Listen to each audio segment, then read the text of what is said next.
Good evening, ladies and gentlemen. Welcome to the Londonderry Town Council meeting for February 7th, 2022.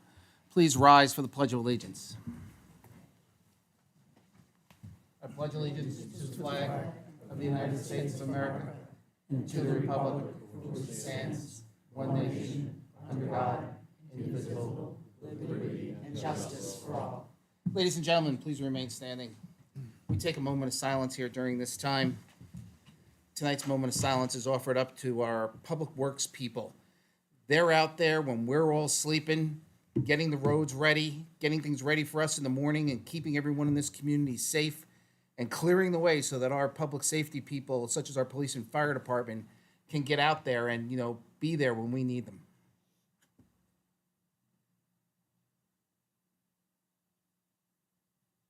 Thank you.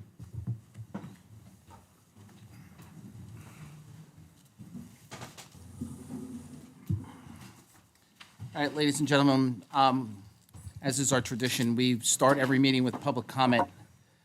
Is there anyone who would like to address the council during public comment? Yes, sir. Sir, do you have to come up here to the mic, please? You can have a seat up here if you like, or you can stand right there, whatever you're comfortable with. And I just need your name and address. Sure. You can hear me okay? Absolutely. My name is Mike Martinet. I live at 24 St. Andrews Way in the Forest Hills condominium complex. Okay, sir. And I want to talk about taxes.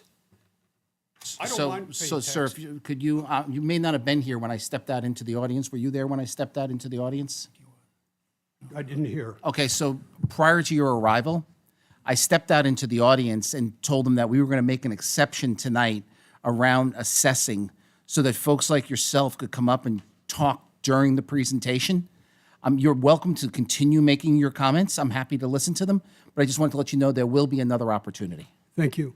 And this goes beyond the assessment. Thank you, sir. I'm happy to pay taxes. I know some folks aren't, but I consider it a privilege to live in Londonderry, to live in this country. People all over the world want to be here. So I'm happy to be here and to pay my fair share. I live in one of the 55-plus communities where we have all seniors, all on fixed incomes, different amounts of fixed income, but all fixed incomes. My tax base went up roughly $200,000 in the 3 years since I moved here. Unconscionable. As a 55-plus HOA member, we pay for our road maintenance, we pay for our snow plowing, we pay for our storm drain maintenance, we pay for our retention pond maintenance. We also pay for taxes for the entire city, for their snow plowing, their road maintenance, et cetera, et cetera. What I'd like to ask is the town council consider taking over the cost of maintaining our roads. If you're going to charge us taxes like everybody else, then let's be fair and provide the same level of service for these communities. Thank you. You're welcome. Is there anyone else during public comment? Yes, sir.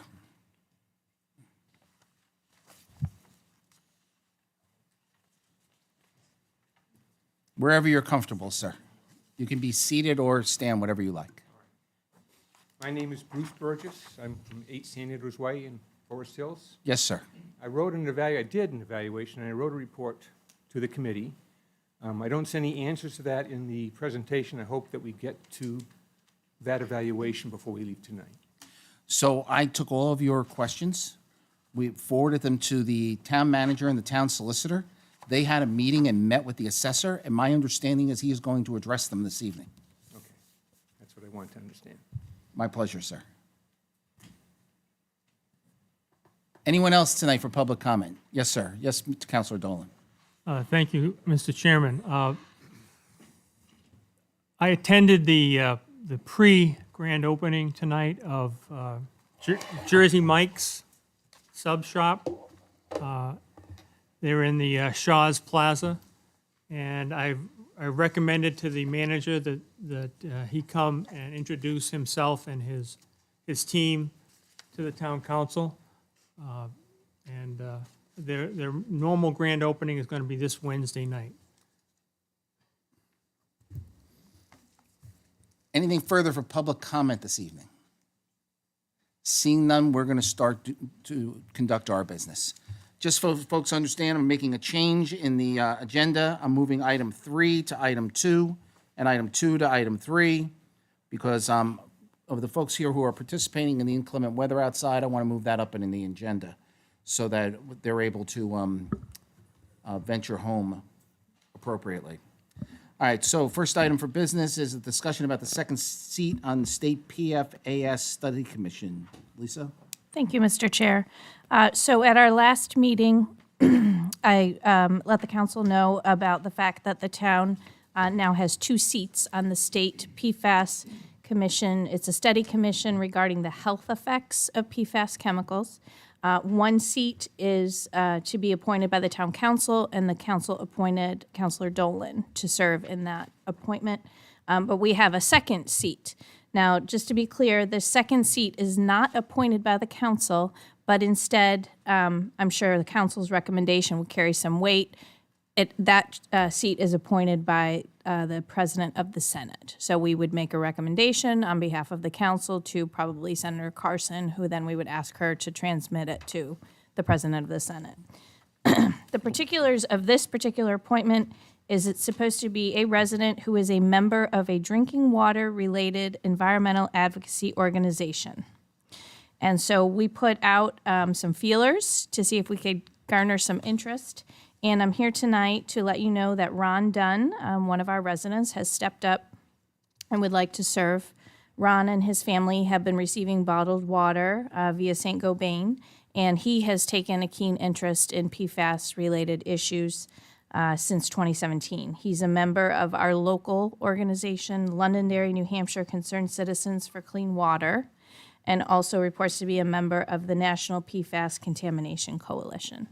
I believe Ron, I can't tell, there's so many folks in the audience. Okay, he is here tonight if the council would like to address him, but otherwise I bring that up for your consideration. Again, it's not an appointment to be made by the council, but I wanted to see if there was a consensus.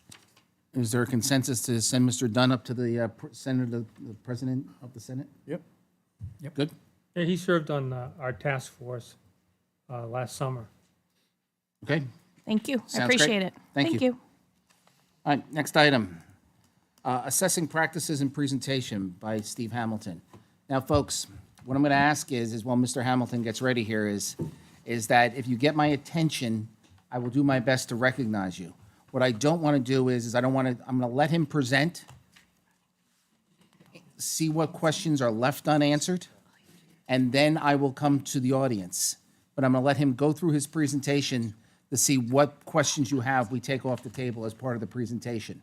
What I will ask is that you address the chair of the council, and then I'll address Mr. Hamilton. Try not to go to him directly. Sir. Mr. Chairman, members of the council, thank you very much. I hope you can hear me.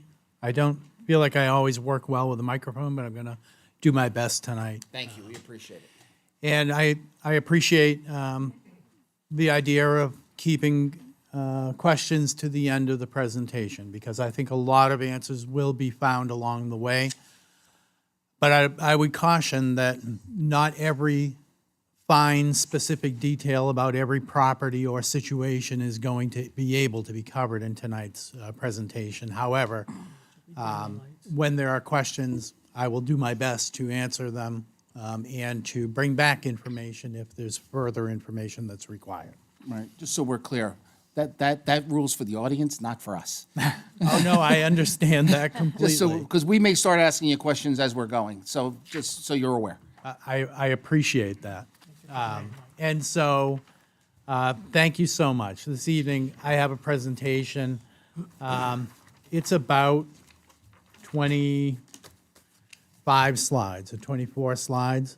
I don't think that it will take more than a half hour or 40 minutes to get through the presentation. I hope you'll indulge me that time to try and get to the answers of some of these questions. So Steve, what we promised these folks is we'd get into the dirty details.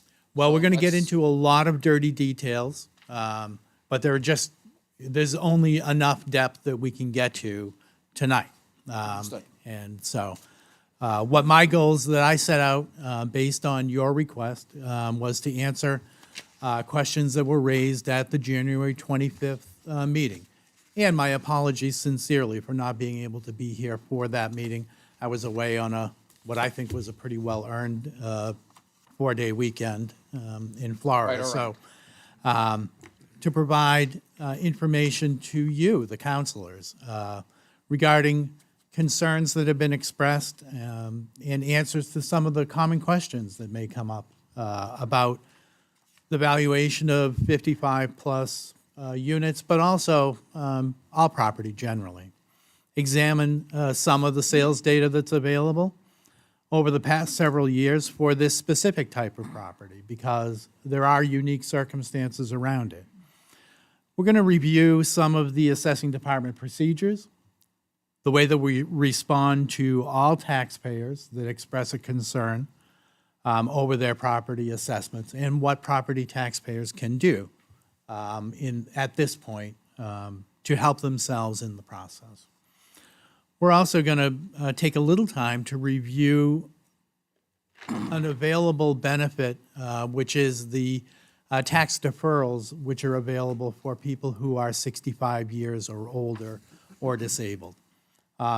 There is a process in the law which allows for the deferral of taxes. They would be paid at a future date. They could be paid when the property is transferred. They could be paid back at any time, and they accrue a modest interest rate of 5%. So it's a way for people to be able to get through changeable tax burden situations with as little disruption to their personal finances as possible. So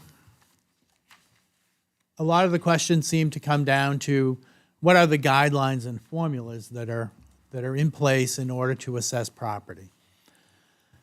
The general standard is that all property, with very few exceptions, have to be assessed at their market value. And so the goal of assessing is not to create a value for property. It's to create a mirror that will reflect the actions of buyers and sellers, reflecting market value, not creating market value. For it's the buyers and sellers who will create market value in an open marketplace. One person will put any commodity up for sale, and another person will come along and say, I wish to buy it. They will conclude a price, and that's market value. So that's the goal that we strive for all property, is to attain a market value estimate. The standard for market value assessment is a range of ratios between 90 and 110%. And that ratio means when you take the assessed value and divide it by the selling price. If the assessed value for a property were $300,000 and the selling price were $300,000, the ratio would be 1.0. So, question, Yep. what is our rate right now? Where does it land between 90 and 110%? So right now, we're in the middle of finishing up the state's equalization ratio study, which they undertake every year. Based on our preliminary information, we look like we're going to be between 92 and 94% of market value. Okay, so for the audience, it gets a little confusing between residential and commercial in the state of New Hampshire. When we drop below 90%, what happens? Well, And now I want people to listen to this very closely, because what happens, something happens here that will result in what happens on the commercial side, not on the residential side. so there can be a significant impact when ratios fall well below 90%, because everyone deserves to be assessed at the same proportion of market value. And in an atmosphere where we are today, with residential values going up at an extraordinary rate, and there not being a similar dramatic increase in commercial value, then it sets up a situation where the ratio comes into play for any abatement of a commercial property. The best way to understand it is that a commercial property owner, if they look at a ratio of 75 or 80%, they would quickly raise their hand and say, I don't mind the value that you've come up with, but I want to be assessed at 75 or 80% like all of the residential property. And that can have a huge impact on the amount of commercial abatement requests that the town can receive. So as an example, if I have a commercial piece of property that's assessed at $10 million, and what they're saying is that if you're at 80%, you should only be assessing me at $8 million.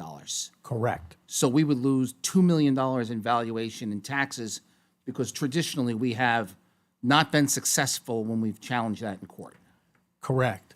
The general theory is that everybody needs to be assessed at the same level of value. Now, my understanding is we're, if not only, or one of the few states that does this. Well, I mean, every state has its own construction of property taxes. Some states do it at a percentage. Some states will say at 20% or 40% of market value or 60% of market value.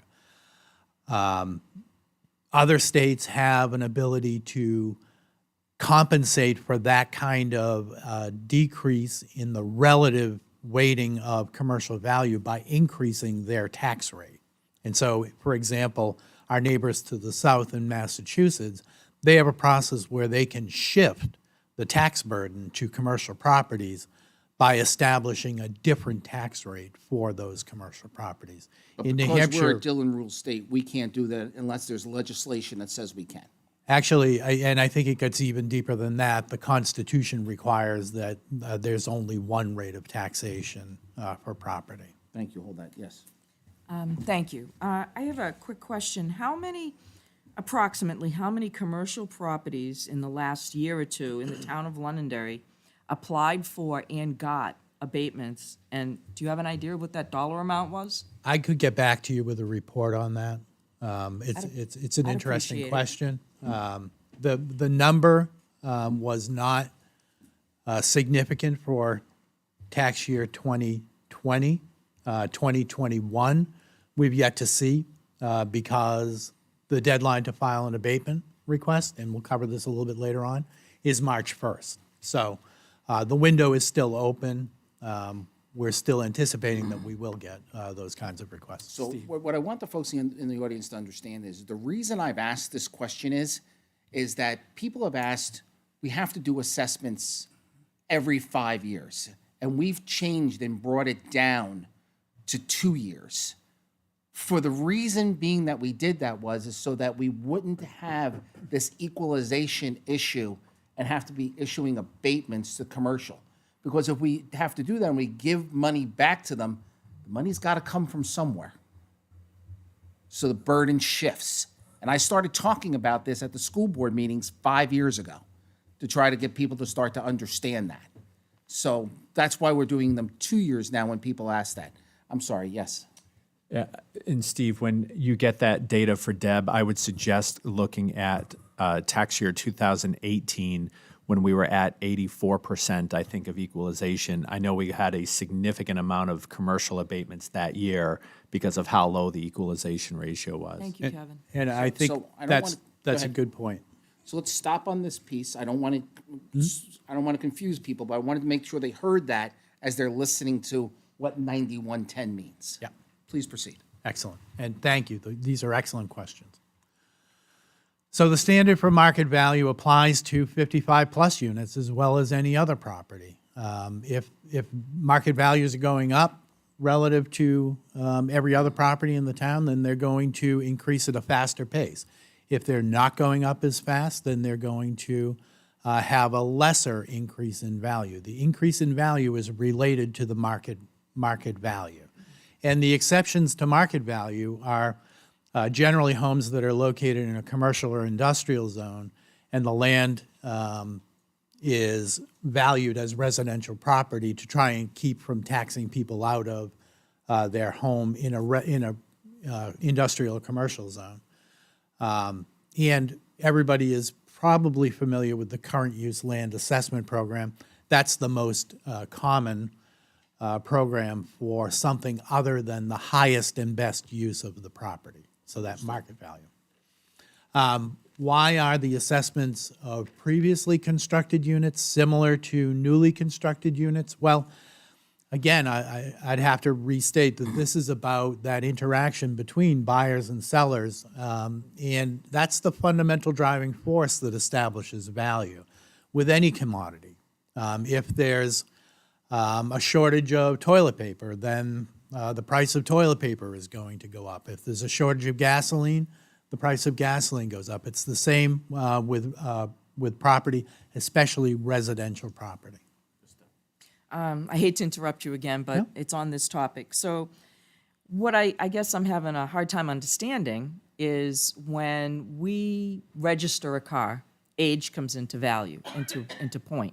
It's not just assessing. I mean, older cars right now are selling at a much higher value than they really are worth, even in the Kelly Blue Book. Yet we're not assessing them at that rate. We're saying it's a 20-year-old car, it's got problems, as opposed to a brand-new car that doesn't have problems. So applying that to a house, you would say a new house compared to an older house is going to have more problems, and so therefore should be assessed at a higher rate because it is new, as opposed to an older home that is not new. So what you're saying is it's just blanketed across the board in the housing area, but we don't apply that in the vehicle areas, correct? Well, I mean, I'm just not trying an to expert understand in it. valuing motor vehicles. I okay? understand, but you do So, register your car, right? I register my car, and I think that the town clerk looks it up in a book and finds a number. But there's no such book of value for real estate. The real estate value is set by the market, buyers My and point is sellers. there's However, no what I would depreciation. That's what I'm what saying. I would say is depreciation does come into play and is reflected in the property assessments. However, the ultimate goal is to mirror the effect of the buyers and sellers in the marketplace. And if the buyers and the sellers in the marketplace say that's a factor, but it's not the most important factor, the most important factor at this moment is the availability of the units. And we'll look at that and talk about that. You're talking in a about few supply and minutes, too. demand. It's all about supply and demand. Okay. It's a completely wide open, unregulated market, and when you have that kind of a market, those market forces can, it can be a boon or it can be a bane to the value of the property. If we look back to times within our recent experience in the early 2000s when prices were run up, and then we got to about 2006, 7, 8, and we saw prices come down. Why? Because there was more supply of housing units than there was demand to buy them. So I that, want to be respectful of you getting through Yeah. your slides and everything. I have a dozen questions around supply and demand, and we'll get to those. okay. Excellent. Okay, so a great question. Is it standard practice to assess property without an inspection visit? So the process of determining these values and creating a mirror to reflect the market activity, it doesn't necessarily rely on an inspection of every single property every single time that a revaluation is done. Most revaluations in New Hampshire are completed as a statistical update, like we did, with an inspection of some of the properties on a cyclical basis. So the process here is about 20% of the properties will be inspected on an annual basis, and in that way, through a 5-year period, we'll get an inspection of every property. Of course, the town can decide that it wants to do a full measure and list revaluation when these valuations are completed. It adds dramatically to the cost, but really doesn't add dramatically to the precision of the valuation estimate. So Steve, since we're doing revaluations right now every 2 years, let's say we have a dramatic drop in the market. Are we going to drop our assessments? Absolutely. Okay, please proceed. And we'll get a little bit further into the presentation. I'll show you where that happened a couple of times. And so The question of what was the average assessment rate, I think rate of change over the last 5 years.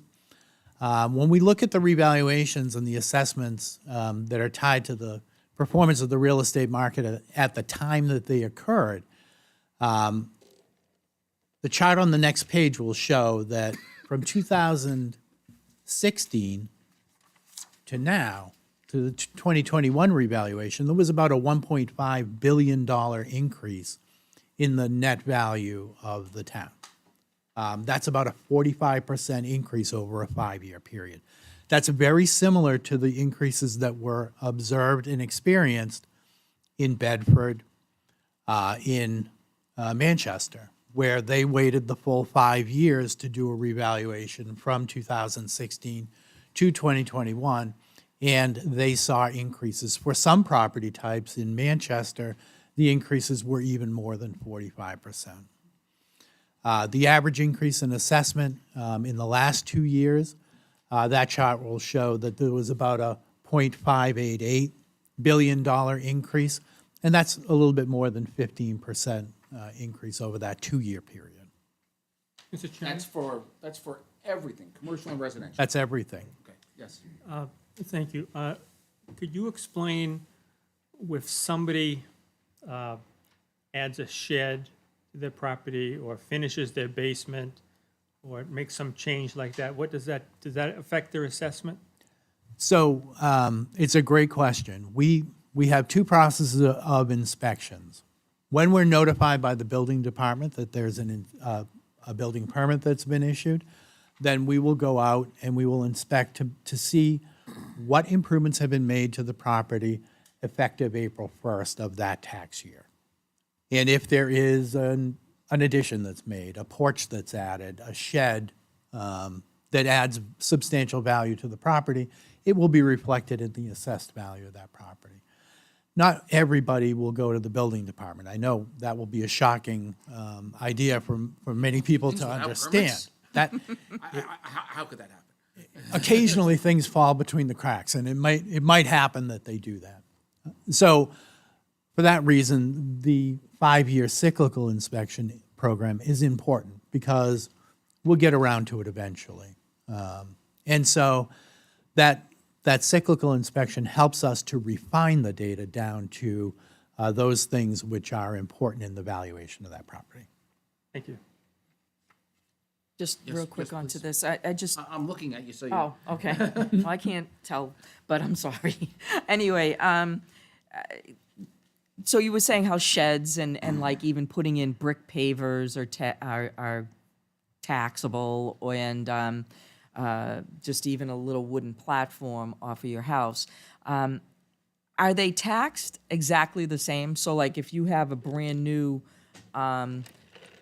Reed's Ferry 20 by 20 shed and I've got one made out of pallets that's like 20 years old, are we taxed on that assessment at the same level? Again, I know you're saying you sale, but is there a sliding scale, for lack of a better word, So on the way how that- things are assessed? Yeah, and the way that, I don't want to get too deep into the weeds on the way that a CAMA system works, but it's a database with a series of tables, and I'm it's sorry, a series of tables tables? of values for different aspects of property, including the age of something like a shed and the quality of construction of the shed. And so there are two different things that will come into play for that kind of a difference, where there would be a different quality of that shed, but then also a different condition rating, and that's where depreciation will enter into the formula. So you do that with accessories, but you don't do that with the Oh, no, dwelling? we absolutely do that with all properties, all buildings. Because I asked that earlier, and you said, no, it's what somebody's willing to pay for it. It is So- worth what people are willing to pay for it, I understand, but that's not but assessing. that's part of the formula which comes up with that ultimate value estimate. Okay. And so the best way to think of it is if a property is constructed, let's say 6 years earlier than another similar unit, they're going to have a different assessment. The older one is going to have a slightly lower assessment. And the newer one will have a slightly higher assessment. Okay, And that plays out even in those 55-plus condo units, okay. And along with accessories. along with all of the other pieces that will be applicable to that unit. Okay, thank you. Yeah. Okay, and so this is that 20-year net assessment performance history. And it shows that back in 2001, we were talking about $1.5 billion in net assessment. And this is the local assessed value, less exemptions, and less the utility value to focus on the residential and commercial property. And you can see from 2002 to 2003, there was a decrease in that net valuation. And again, in 2008 into 2009, there was a decrease. So these are places where the market had decreased, and it's reflected in that valuation. We haven't seen that kind of a decrease for quite a while now. We've been on an upward slope, and you can see that from 2009 through 2014, there's pretty good stability on those values because that was the revaluation cycle. And then we're moving these values higher in respect to the market value of property. The big restatement happened in 2019. I don't have to tell you much about that because you experienced that. That was before I was here, but that was a very significant change in the value of the property based on the market for properties. And that increase in market at the moment continues. But I have to restate, Mr. Chair, your observation that these values, if the market comes down, those values will follow. Especially since we're doing them every 2 years. And We won't be hanging them out there 5 years anymore. right. Okay. And so, and that's important on both ends of the equation, because as things increase, we don't want to have to increase them in large steps again. We want to take them in smaller steps. 15% is preferable to 45% increase in 1 year. See, I'm more interested in that the burden doesn't shift dramatically. And what I mean by that is that we know commercial creeps and residential fluctuates. So I want to make sure that everyone's paying their fair share. Yeah. Okay. And so that leads naturally into the question of, why did the schedule of revaluation change? Well, I think prudently, the council decided that it was better to make more incremental changes, whether they were in the positive direction or the negative direction, rather than waiting the full 5 years to elapse. Many cities and towns have adopted a more advanced schedule, rather than waiting the 5 years. Some do still wait the 5 years at their at peril, because it can be very disruptive to have those hugely significant changes in value, as well as hanging over old assessments that, if the market goes down, no longer reflect market value. Because at that point, you're asking people to pay taxes on values that are not related to market value. So, sir, when we get an abatement, and please correct me when I run astray here, the abatement comes into the assessing department, you make an evaluation of whether or not that abatement is higher or lower or correct. Where does it go from there? So every abatement that comes into the assessing department gets a recommendation. That recommendation is forwarded to you, the council, and you approve or deny the abatement request. And that's the authority of the council as the assessing officials of the community.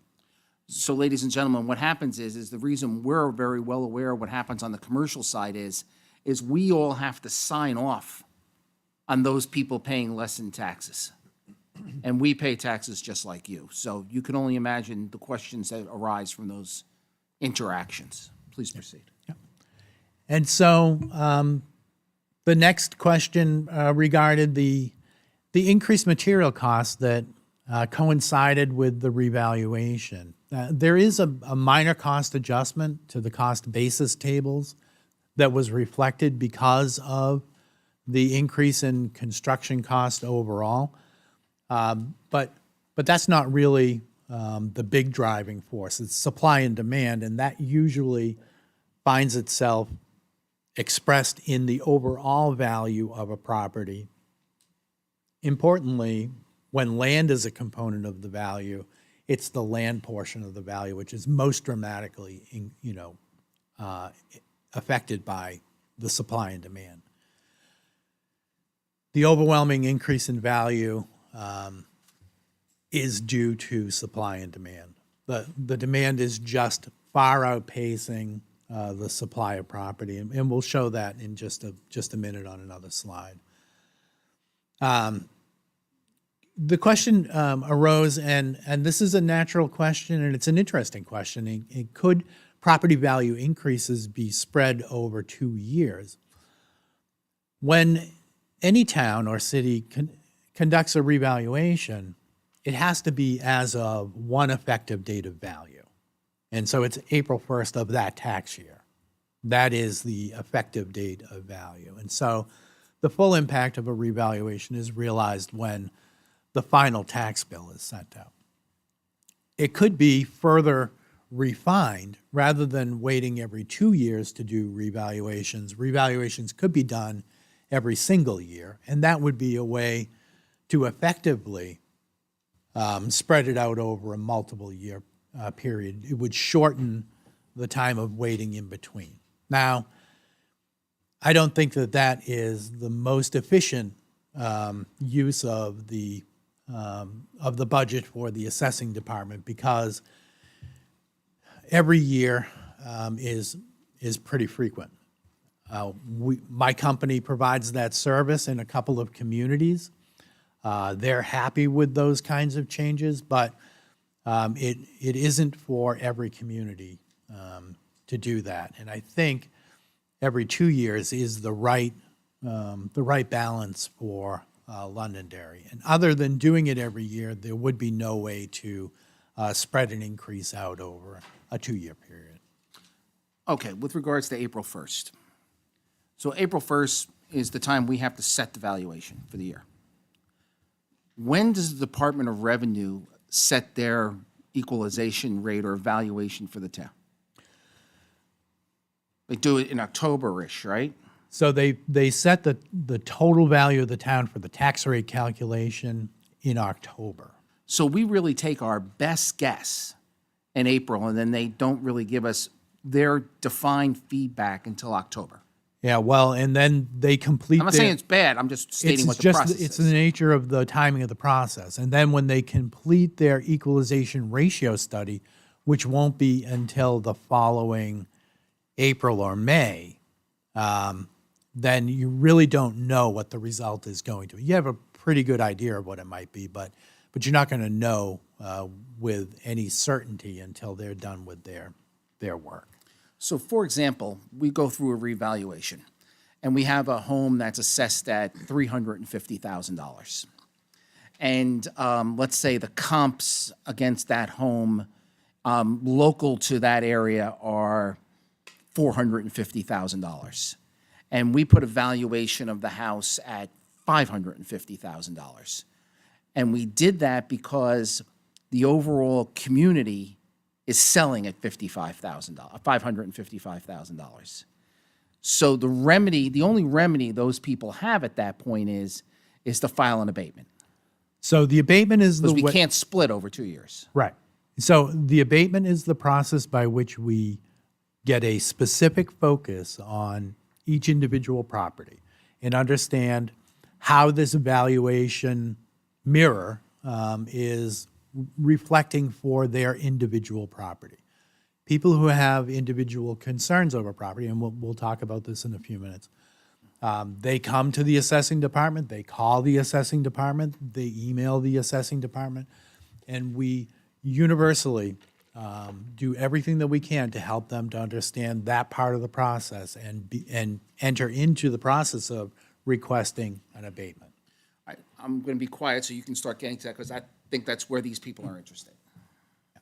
And we don't just do it within the office, too. We will reach out when there's an area of concern, and go out and conduct meeting with interested individuals. Just last week, I offered to a 55-plus unit development the ability to have a meeting with them, to help them through the process, to answer questions that they might have specifically, and also help them to fill out abatement requests if they need that. So Steve, we have about 755 and older homes in town. I'm guessing at that number. I think it might be about 750 at this point, but okay. So when you do a valuation of those, of that community, do you just take all 750 homes and put them in a bucket and evaluate them all the same way? Ed, that's a great question. The simple answer is no. I mean, what we're trying to do is to reflect the values within each one of the communities for the units that are located there. And so that can work pretty efficiently when there are enough sales to be able to construct a reliable mirror to reflect what the market is doing. There are some times when there aren't nearly as many sales as you would hope, and so the mirror gets a little bit foggy in the corners. And so, again, what we have to do at that point is to try and group properties together into similar like communities and understand what's happening overall for that type of property. So pre-COVID, so it had to be almost 3 years ago, the town manager and I went to every 55 and older community in the town, one off of Wiley Hill. We went to the properties behind Home Depot. We went to the Massetti properties. All of them had different, amenities. A number of them, I've been able to go inside the homes. There's dramatic differences between the ones that are being built on 102 and some of the ones that have been built 10 to 15 years ago. I would, and I want to pick my words carefully here. I would say that the ones that are being built now are much more, there's a lot more money being invested in building them, and that they are, in some cases, larger, higher ceilings, more grandiose, I guess. I'm trying to pick my words carefully, versus some that are more modest. It's so in this market, there's a wide array of quality, but the developers will target what the expectations of the buyers are. And so if they have a large group of buyers that are looking for higher quality materials and much better craftsmanship, then that's what they will do. Developers, their goal is to build, but ultimately sell every one of the units as quickly as they can. That's how they make their money. Okay, please proceed. And so they do wind up, especially when the units become a little bit older, when maybe 15 or 20 years has passed. There are a lot of renovations that will happen. As we said, sometimes the building permit process falls through the cracks, and we're not as aware of those changes. That's why we undertake the cyclical inspection of property. So this increase in demand here in Londonderry is reflective of generally the real estate market in southern New Hampshire, and many of the developments that have been occurring in the last several years have been 55-plus unit developments. There are a total of 78 55-plus developments within the greater Manchester area. So the 11 developments here in Londonderry represent 14% of all of those developments. So it's something which has been a segment of the market that's been growing in the region, but especially here in Londonderry. Days on market is a way that we typically gauge the demand for this commodity of real estate. And so it's a little bit hard to see, but on the left-hand side, I'm going to talk people through the chart because it may not be that easy to see. The left-hand chart is the days on market. And so that is the average days on market for all condominium units beginning in 2017. And the average days on market was just under 40 in 2017. By 2018, it had dropped to an average of 35 days on market. And then it started a really, really steep decline. And that coincides with a lot of the increases in value as this demand stepped up. By the time 2020 came along, it was down between 10 and 15 days on market on average. And in 2021, it was just at about 10 days on market on average. Now, we look at an average marketing time for this kind of real estate product in the 30 to 90 day range. That would be a typical marketing.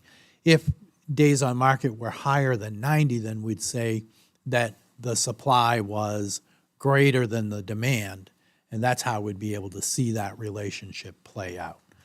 And so one thing that's important to look at is these demand trends were established long before the pandemic started.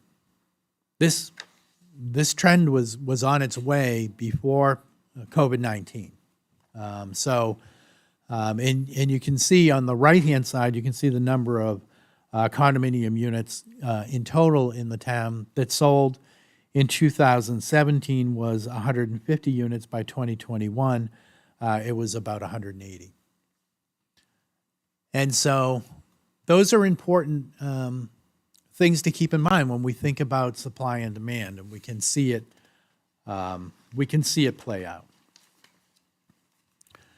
Then we can think about the 55 plus unit sale performance over a similar time frame. We look at sale price per square foot as a pretty good indicator of the trending in value, because with something like a 55 plus unit, there's less variability unit to unit. And so you can break it down into that relatively uncomplicated unit value and understand at least the trends. And so when we look at the next slide, we'll be looking at a large increase in activity in 2020 of sales. This is going to be a plot of all of the sales that occurred over a 4-year period. It shows a large increase in the prices per square foot that you can see on a scatter diagram plot. And it identifies a significant trend towards higher values for 55 plus units. Prices, they do vary from development to development, but when we break it down by development, I think you'll see that there's a predictable pattern of the increases in value. So this is the plot of all of the 55 plus unit sales from January 1st to the present date. And you can see on the left-hand side is the earliest dates. The line is a line of best fit using the sum of the least squared method to fit a line in between all of those points. And it indicates a midpoint of just under $200 per square foot where it starts. And by the time it gets to the current date, it's just under $300 per square foot.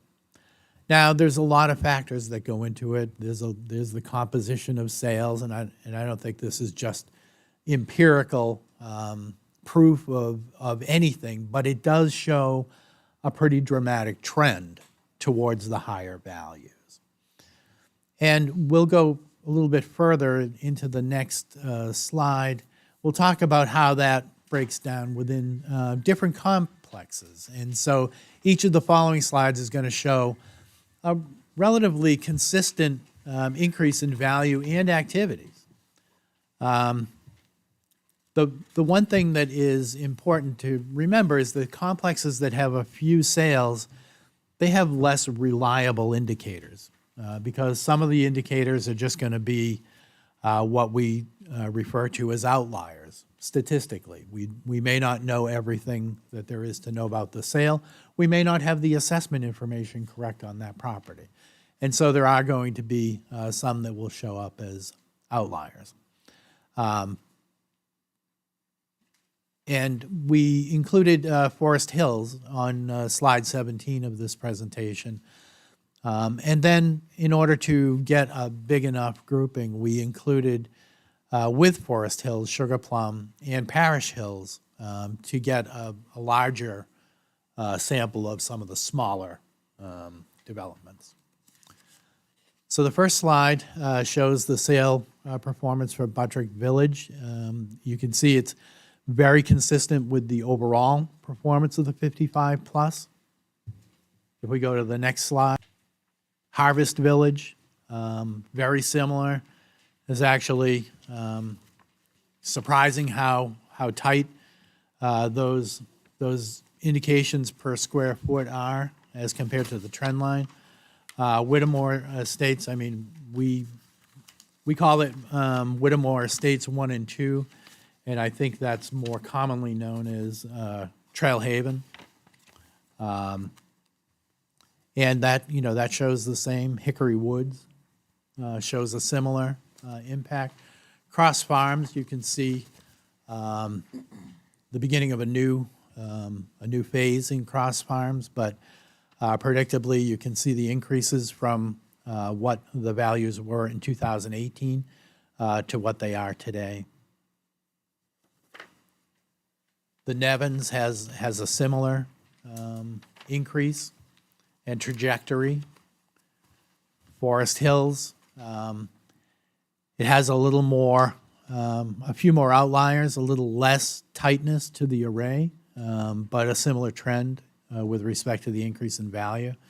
And when you put Sugar Plum, Forest Hills, and Parish Hills all together, you can see a similar trend.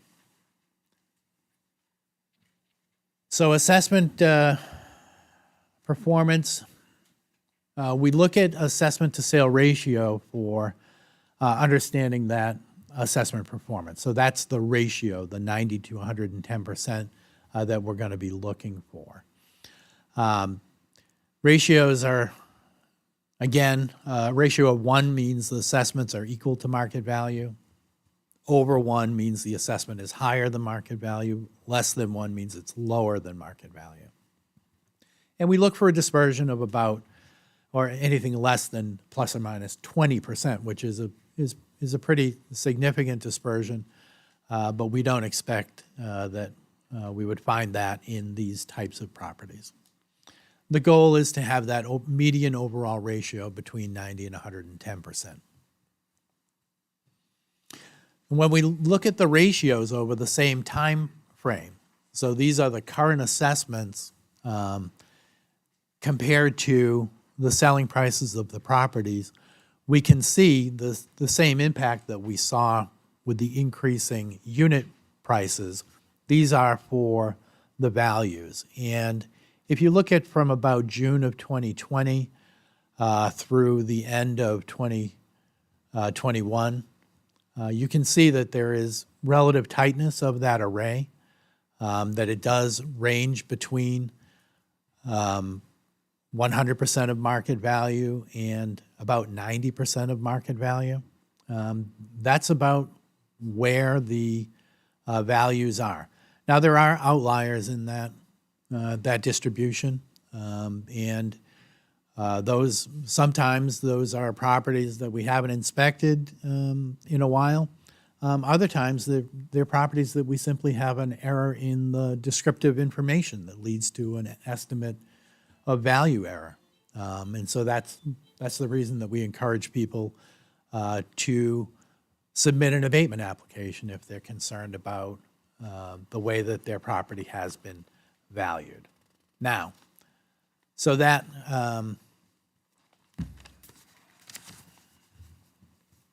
Same slide, right? I think that's the same slide. Okay. To get into assessing department procedures, when we conducted this revaluation in early August of 2021, we sent a letter out to every single taxpayer in the town. We provided everybody with an opportunity to come in and talk to myself and my evaluation team. We had multiple people here for over a week, answering questions and talking to people every 20 minutes. And we had the opportunity to correct a lot of data errors that were pointed out to us and to make some revisions and corrections. But we also know that not everybody was able to be part of that process. After the tax billing occurs, we are limited in our ability to make corrections to the abatement process. And so the remedy for a taxpayer that's concerned about their assessment is to file an abatement request with the town. Many people have already. The deadline is coming up on March 1st. If people are concerned about the valuation or the description of their property in their assessment records, I would encourage them to reach out to the assessing department. At least go online to the assessing webpage of the Londonderry webpage, because the abatement application is there. It's a relatively uncomplicated form. If anyone needs help filling it out, they can come into the assessing department, or they can call us, or they can let us know if there's a group of people who are having a problem, and we'd be happy to go out and help them as well. Abatement requests need to be made in writing. So you don't have to use that form, but it does have to be in writing. It has to be signed by the taxpayer, and it has to be in our office by March 1st or in the U.S. Postal Service hands on March 1st, stamped as received. When you file an abatement request, we have to answer you. We have to tell you by July 1st whether or not we agree. We're striving to provide answers as quickly as possible. We've already begun the process of reviewing the abatements that we have received. Some abatements come with a small amount of information, but a large amount of concern. Others come with a volume of information, and they take a little bit longer to get through and to understand. And so we give every request a close look. We'll even go out and look at the property. We want to make sure that we have these assessments correct. We don't get paid anymore if the values are higher. That's not what this process is about. It's about making sure that everybody has a fair share of the tax burden, and we're going to do our best to make sure that everyone has that. So we complete a very thorough analysis on every individual abatement claim. We make that recommendation to you, the town council. Ultimately, it's your decision. If you decide to deny an abatement, or if you grant an abatement, but the value is higher than a taxpayer believes, that's not the end of the story. For every taxpayer has the right to appeal that local decision, either to the New Hampshire Board of Tax and Land Appeals. They act as the tax appeal court for the state. Most people with a residential property will go through that process because you don't need a lawyer. It's a very low impact type of a procedure. Or you could go to the Rockingham County Superior Court. That's usually going to require an attorney and certainly is going to have higher filing fees, but you can't go to both. And they're not sequential. Both of them have the same jurisdiction to resolve these kinds of questions. And the appeal deadline for an abatement decision is September 1st of 2022. Now, you can file an appeal as soon as you have the decision in your hand. So if we're efficient in our work and we start to get these recommendations to you in the middle of March, as I expect that we will, we'll have decisions going out to people within the next month and a half or 2 months. And then people, when they have that decision in their hand, they're free to file. If they don't get a decision by July 1st, then they know that they haven't had an abatement granted and they can go ahead and file that appeal. Tax deferrals are a little used and not widely understood process that's available for residents to apply for a tax deferral if you're 65 years or older, or if you're eligible under Title II or Title 16 of the Social Security Act for the disabled. If you've owned the homestead for at least 5 consecutive years, and at least one person qualifies as a disabled applicant, and you have to be living in the home.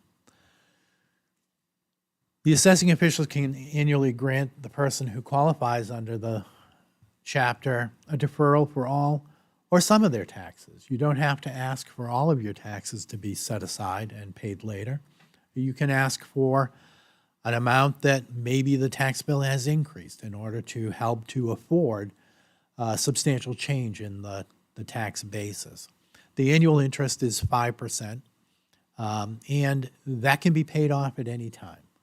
So a person need not wait until the property sells. A person who might be concerned that there will be a lien on the property, because this process does create a lien on the property, they could take and pay off that deferral in a year or two when they can better afford it. And so it's a good tool that's available in our toolkit to help people who are concerned that they might be taxed out of their ability to afford to stay in their home.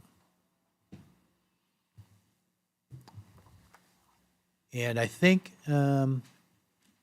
basically the system of deferral was designed by the legislature to allow taxpayers to access the equity in their homes easily, so that you don't have to go to the bank and borrow money to be able to pay the taxes.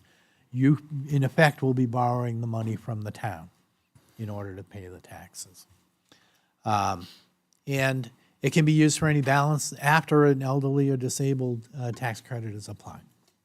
So, Thank with you. that, I hope I've answered a lot of the questions that were out there, but I bet there probably are some specifics that I'll try to. Okay, so I was provided a spreadsheet from Forest Hills Community, which I gave to the solicitor and to the town manager, and asked that that be reviewed. My understanding and brief examination of that is that it appeared that we had a number of properties jump $200,000 in a year, and the information was supplied to me, and I did not do the research, is that the average selling price was closer to the mid to high 400s versus the mid 500s. Did you all have a chance to look at that spreadsheet? So I've started to try and understand and analyze that. There's a lot of information that was included in that. I've also invited the Forest Hills people to have a meeting to more closely understand their concerns and to see some of the differences. As I said, this process of abatement is important because there may be errors in the description of these properties that we want to get corrected and want to make sure that the valuations only reflect the values of the property and not more than the values of the property. So, in the time I've been doing this, there have been times over the years in which I've become visibly disturbed by something that's happened at the meeting. But what occurred in the meeting that you missed is the gentleman who's sitting in the back of the room came in and talked about the property he had bought in September. I looked it up on my screen in front of me, and it was at $360,000. It hadn't been updated from the sale. Councilor Green looked it up on his screen and pulled a separate spreadsheet that had it at $560,000. So, and then I was having a conversation with Councilor Paul, and you can only imagine the distress of I'm looking at all this information and going, wait a minute, this guy just bought this in September for $466,000, and it's at $560,000, and we evaluated that in April 1st because I know how it works. And I'm going, and it's $350 in the system I'm looking at here, and I'm going, what's going on? Now, I'm not blaming you. I'm telling you what took place at the meeting. And my apologies completely, because we had asked our vendor, our software vendor, to update the values that were available online. And in that process, they reached and grabbed the wrong database to put up. And by the time that you saw it, we had not realized that the wrong database was there. It has been corrected. There are two sets of records that are available online. One is the detailed breakdown through Vision, and that online set of values and the factors that fall behind every property is now updated. So There are PDF property record cards that are available there which have not been updated, and we're working with them to get that updated as quickly as possible. So what further disturbed me about that particular situation we went and we tracked down the sale and it was 466 and we had it on the books for 550. Right, yep. And we're looking at it, and the gentleman who this was is sitting in the back of the room, and I'm going, okay, we got to dig in here. And if it's the gentleman that I think, then I believe that he's already filed an abatement request with the assessing department, and it's one of the things that we're going to be going. Apparently he has. And So what that furthers my question to be is that, you know, I've been in these homes at Forest Hills, and I've been in the homes at Cross Farms because I went to the models and walked through them, and they're dramatically different. And the ones in Forest and the ones over in Cross Farm are selling for $550 to $650, and they're probably valued right. And the homes over in Forest Hills are not Cross Farms. So I struggle. yeah, and trying what to gets- understand. What gets challenging is that not every home is the same in Forest Hills.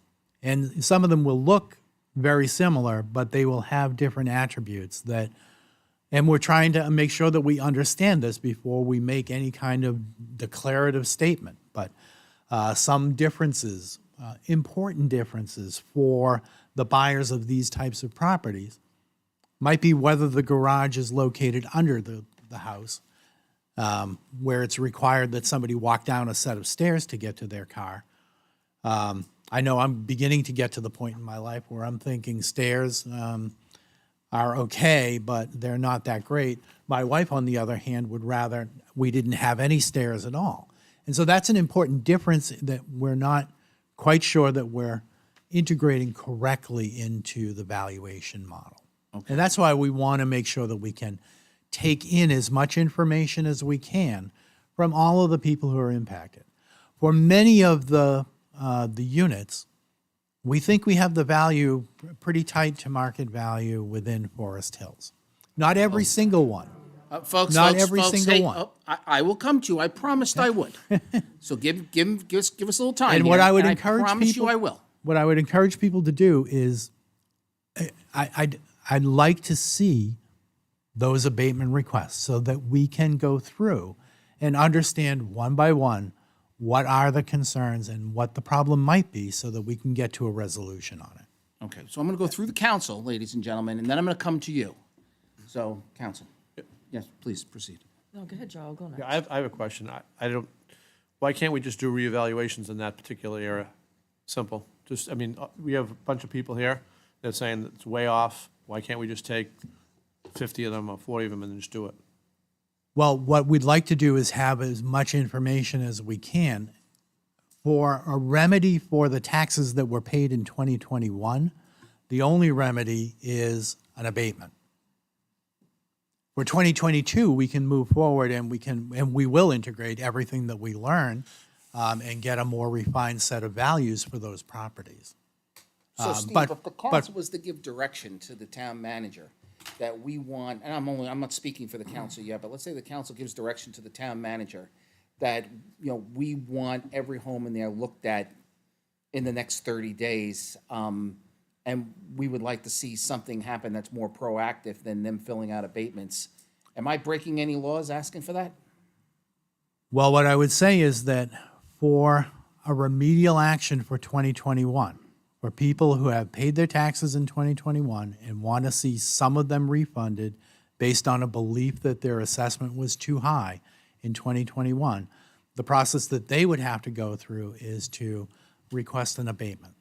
So I can't ask the town manager to make you do it, is what you're telling me. Well, Listen, I'm being direct. Can I word it a little bit differently, Mr. Chairman? Please, go ahead. Please feel So, free. so can we ask the town manager, if we all agree, that we're automatically going to put those 50 sites into an abatement process?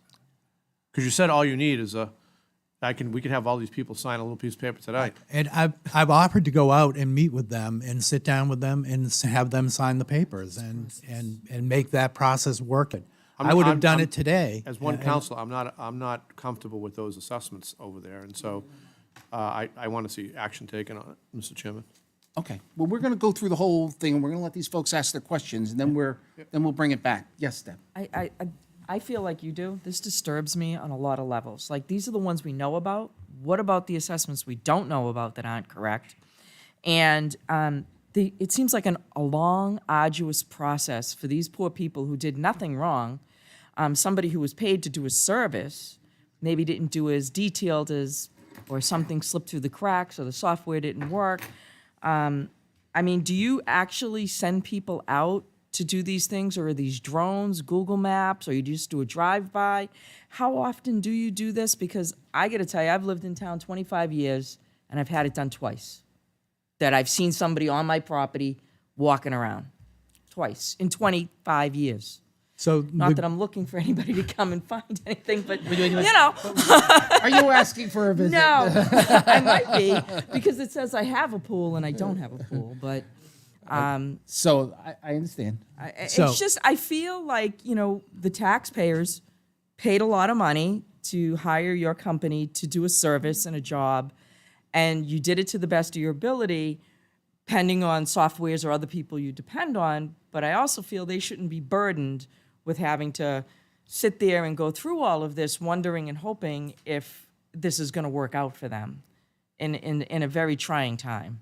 Right. So the two things that I can say is that without specific knowledge of the issue for each particular property, and what I would say is that 30 days would be an incredibly short timeline to organize with all of these good people an inspection of their unit. I'm committed that we can do that. I'd like a little more time Will than that 30 cost us more days. money as a town? Well, even if we did something, we gotta do it by April 1st anyway. I know, but I'm asking you know, if this April 1st or additional September? service will cost the taxpayers any more. Well, let's solve the problem, and then then we'll have a discussion about that, if you know what I mean. Let's get to an answer. We got 2 months.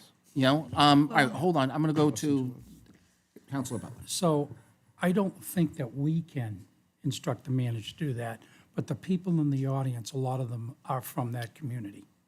And the only way that we can do this, it appears legally, is if they file the abatement. We can't file a form, and there's information that they have to provide us. So, John, I'm saying to the people of Forest Hills, please, if you think it's wrong, there's a system to try to correct it. Let's get those abatements in, and I want to see if we can get a commitment from you that you can meet with these people and go out and inspect these properties and see if there is a wrong, and if there's a wrong, we got to right it. Absolutely. I mean, It's simple I'm as committed that. to meet with them. I reached out to them last week in order to try and organize a meeting. They would have liked to have heard what we were all talking about tonight before they go ahead and schedule that kind of a meeting. I appreciate that and understand it. I think that you're right, that there is some small burden in this, but the threshold for filing that abatement is not very high. It's very low. All they have to do is basically fill out the application with the basic information and state their belief that the value is too high and sign it, and that's it. That's it. That's And it. they don't need any, They you don't hear need- about these comps and all this. No. That doesn't need to be part of the application at that point? No, it's helpful if they can point out what they think might be wrong about the records, but we'll sit down with them and we'll go through those. Okay. Tom? Thank you, Mr. Chairman. If an individual, like, let's say myself, has a doorknob hanger on my door and it says, we'd like to come by and do an assessment of your property, and it's up to me to follow up and make arrangements so we can do it. But for some reason, I can't do that. I'm too busy or my schedule won't permit it. So my house or my property doesn't get that assessment where you can come in and walk around and look, do I have a finished basement? Do I have this or do I have that? What happens to those properties? So we do our best to inspect all properties. Depending on the circumstances and our belief, we may send a letter requesting an inspection. There are other property that may be posted for no trespassing, which we won't violate. And so there are times when there are difficulties in making those inspections. We would turn to sending a letter out asking for an inspection. We don't leave a door hanger because, for the prudent reason, nothing says there's nobody home like a door hanger on the door. And so we try to be more respectful. In the case where I'm not able to make the arrangements to meet with your staff for that reassessment, am I penalized potentially in any way? No. No, we don't penalize people who don't allow inspections. We don't penalize people who post their property no trespassing. We don't penalize people who say, get off my property, I don't want you here. We do the best that we can. The most accurate way is to inspect every property, but we're not going to get every interior inspection, and we know that. And, to the extent that we want to make sure that these assessments in this situation are as accurate as they possibly can be, we're not going to charge you for any additional inspections, part of the service that we Okay, provide. I just got to make sure, because it might be overtime. There's no such thing as overtime for me. So, all right, so before I go to the audience, so folks, the town solicitor is the town's attorney. Can you please explain what a Dillon Rule State is? Folks, the reason why I want you to listen closely to this is this is the way our state operates. Yes, Mr. Chairman. So Mike Malaguti, Assistant Town Solicitor. New Hampshire is, as you referred to it, a Dillon Rule state. That is contrasted with a home rule state where municipalities have essentially all powers that they'd like to have that are not inconsistent with state law or the state constitution. That's not the case in New Hampshire. In New Hampshire, municipalities have only those powers that the legislature has granted to municipalities. Among those powers are, as relevant to this discussion, the elderly tax exemption. It's narrowly defined by state statute. We can't decide here in Londonderry that we wish to grant another kind of exemption that doesn't exist under state law. Those are the constraints that we work under here in Londonderry. Now, with regards to land use regulations, we can create an ordinance based under 55 and older communities based on the legislature allowing us to do that. Correct. If there's authorization at the state level to do that, then we can do that. All right, so ladies and gentlemen, what happens is the state gives us a framework in which we can create an ordinance so that we can do something on the planning board and be able to build 55 and older communities. What those communities consist of is that the developer comes in and they say, I want to build a community. The criteria to build a 55 and older community in the town of Londonderry is that you have to build your own infrastructure, but you don't have to build it to town spec. So if you build your road, it is not built the same way that a town road is built. While I hear folks from 55 and older communities talk about all the time that they're paying for their plowing, that's part of what the developer signs up for when they go to build your home. All of us pay for plowing. As you heard me say at the beginning of it, we have 172 miles of roads in town, not including the state roads, and we all pay the taxes for those 14 people who work in that department who on a 4-hour swing do all the roads in town. So that's 4 hours it takes them to do all the roads in town. So that's where our taxes go when we're talking about plowing. These communities have their own infrastructure, build their own roads, they put in their own drainage. The developer does this so that they can sell the home to you for what it costs them less to build it than to build it to town spec. And that reflects in either their profit or your price. And that's the way these communities are built. And a lot of the condominium communities are built the same way, i.e. they become private roads. The services that you are provided is that we, the town, try to hire the best firefighters, paramedics, EMTs, and life-saving equipment that we can put in. We put defibrillators in every single town vehicle, and everybody who drives one of them is taught how to restore life. So they can come in and they can hit you with a defibrillator in the 4 minutes in which you have to be hit to save your life. That's what we do from the standpoint on the town side. I can't speak to what happens on the school side, in which 72% of your taxes, 73% of your taxes go to school education. What I can say is that when I've gone out to the 55 and older communities, I've asked people who votes in March. That's when more of your money is spent in March than is spent on April 15th when you file your federal taxes. So what I will say to you is vote in March. That's when your money's spent. So, I mean, I'm gonna let you be able to ask your questions, but I wanted to make sure we shared as much information with you as possible. What you've heard from the town council is that we want the assessing department to go out and work with the people who have this issue and get to the bottom of it, because we are disturbed by it. And I want to thank you, the people who met me at the school board meeting when I was there, to bringing this to our attention. We all have, this is a volunteer thing. So thank you. With that, I'll take your questions. Yes, sir.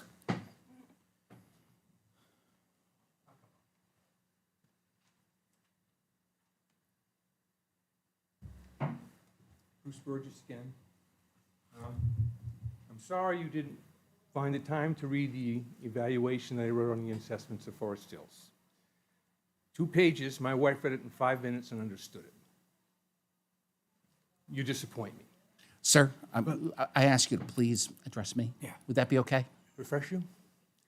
I wrote an evaluation of the assessments in Forest Hills based on 18 homes, which were all identical in design. Yes, Okay. I read it. It's pretty simple. I compared my house, which is number 8, to 17 others, which is structurally, everything's the same. The lowest price one was $97,000 less than my house. This is an identical house. $97,000 in difference today. 2018, it was 9% different. I can't remember the dollars. It was 9% difference. In 2020, it was 23% difference. And this last year, it was 12% difference. And this last year, it's 23% difference. So the disparity between the value of my house and the value of others in my house is growing exponentially. I think I calculated $10,000 more in taxes in the last 17 years than that house that's lower estimate than mine. This is a very serious issue. This is disparity that goes across the entire neighborhood. I've looked at those 18 identical homes. I've looked at 15 other identical homes. My house is priced, 15 homes that have 400 square feet more than mine, otherwise the identical design. My house is priced higher than 11 of those 15. This kind of disparity is going on through the whole neighborhood. And I've got tons of data. If you haven't read that 2-page memo, then you aren't doing your job. That tells you what the data is. And it's Sir, your data. sir. It shouldn't be hard to understand. Okay, now. You and I talked on the phone. I mean, I understand. Yeah. So Sales, prices are driven by the buyer and the seller. I looked at 32 comparison condominium sales in the year of the assessment. Pulled them from your records. 32 different condominiums. Ours was one of the very smallest ones. It was 55 and older, just like ours. I was one of the very smallest ones. The only one that sold in that time frame was $415,000. Remember, I'm assessed at $520 right now. All the others were in cross farms and larger. They're 2,000, 2,200 square feet. They only sold for $450 or so. I'm at $520 right now. This is what they sold for in that year. In the last year, 4 units in our development sold for $450, $460. Nothing like $520. And I'm telling you, this kind of disparity goes across the entire neighborhood. So I don't know where it got wrong initially, but it's wrong. The rate of assessment for houses that have been assessed low and houses that are assessed high. Okay, the house that is assessed low is being given a less percentage increase than mine. That's what that report tells, okay? Is that a house maybe at 429, 427 is paying 26, 23% increase in this last year, and I'm 39% increase this last year. And the numbers abound here. This is really screwed up. So, sir, I can tell you. Can't go back and do it. I'm just going to invite anybody in Forest Hills, anybody out there, take the memo which I distributed to you, stick it on one of those abatement forms, and send it in. They'll know exactly what they're getting. All right? So, sir, I Shame think, for not reading that. so Shame. so I think you've heard us, I think you've heard that we're in agreement with you. I have, yes. And that, you know, and you and I spoke, and I did read your information. I think you could tell by my questions that I've read some of your information. So what we're gonna do is we're gonna dig in here, and the council's not gonna back off. What we wanna do is get to the bottom of this. I accept that humans make errors, but what I also accept is humans can make corrections. What we have to do is if you listen to the presentations, by April 1st, we gotta get this right. So we're gonna push for April 1st to get all this right, just so you know where we stand. And I'd like to correct the record. Mr. Burgess, I did not say I did not read See, your there's a lot, letter too much technical or information. My your, Gentlemen, to understand. I don't And do Mr. this. Chairman, to understand Steve, you what can that address means. me, not Mr. Burgess. Mr. Chairman? You can talk to me, it's okay. To understand what it means is the important thing. To be able to read it and see and what he's saying, yes, but what I need to do and what it will help is to have everybody's specific information through inspecting all of these properties and talking to you and your neighbors, is to understand where the problem is. It isn't just enough for me to read it and understand it. I do. I have read it carefully, but the why is the part that we need to get to now. And I want to make sure. So I have agreement from you that you're going to address it. Absolutely. Thank you very much. I appreciate I don't that. want anyone to have the thought that there's a battle here. I'm not We're looking, all on the same team. look, I'm not looking for a battle, I'm looking for a solution. Right. So, No, all right, and- as long as we're all rowing in the same direction, perfect. The assessment process in town is really sick. It needs to Well, be you know, repaired. I think you can tell that we're not overly happy right Yeah. now. Oh, I can. And, you know, I think I speak for everybody here, too. I mean, and we're gonna, I mean, I wish I could give you a better answer than I don't know. But what I do know is I don't know where the problem is. What I also know is we're gonna find it. Now, I have my philosophy with the problem is it's innocent. I think that these houses are built over time, and each time one sells, a value is assigned as an assessment. Those values are different because they're changing over time. And if you add the same percentage onto each unit, the disparity is going to grow just because you're applying to a larger number. But my problem is they're applying different percentages to units. I can't understand that at all. well, let's get into it and find out. Okay, I give. Thank you, sir. Is there anyone else? John, I have a quick question. Okay, go ahead. It kind of was so I guess it would be to Mr. Malaguti. Sure. What happens if everything doesn't get completed by April? Like, is there can you get an extension, like with the IRS, you get an extension to pay, like an extension? What happens if we don't, like, say there's more than we anticipate and we don't get it done in time? I mean, it should be ample time, but what if? It's just good to know the what if. Is that a state? Is that Well, dictated by state? The April or 1st us? requirement is a state requirement, but as far as what happens if that were to occur, I would defer to Steve's experience on okay. that. So the work may occur, it has to be completed by the final notice of tax, so for the December tax billing. It will be effective with a date of April 1st, but So it the doesn't have abatements to be have to be in by abatement first, but the work doesn't March have to be 1st. done. March 1st is March abatement. 1st is the April 1st. abatement deadline. April March 1st 1st. is our valuation deadline. Yeah. So there is a short period. I'm Well, just for- nervous that a lot of For people won't the be able to abatements get to it come time. in, there is a short window. And that's why I reached out to help them, because Can't this go is. back years, right? So No. that's just this 1 year and that's it. So Right. there's a really, really, really short, I'm just nervous. Well, and that's okay. You want to know what? Because we're all learning here tonight. Anyone else from the audience? Yes, sir. Whichever mic you like, sir. There's one right here, right near you as well. Hey, my name is Brian Egan, 19 St. Andrews Way, also Forest Hills of Londonderry. I have a few questions that I'm a little confused about. Is this gentleman the town assessor? Yes. Okay, because a few times it was mentioned about your company. We contract our town assessment. Okay, We So use, he's a contractor. okay, but it's not his company. Yes, it is. Okay. So now, when you get the report back, does does this gentleman review the report before it's sent to the town? The abatement request? No, I'm talking about when the assessments come through with his company. Now you get this report with all of the valuations of all the homes. Does this person look it over to see if it looks okay before submitting it? All right, so when we do valuations, I guess the question would be is when we do valuations, you're working with the tax collector, the finance director, and the town manager. And our staff with Whitney Consulting, but also the internal assessing department staff. Okay, So we have employees in the assessing department as well. okay. So when you get this report and you look at these homes and all of a sudden you see an entire neighborhood of 65 homes go up in value approximately 40%, does that send a flag that, uh-oh, this could be wrong? So we try to,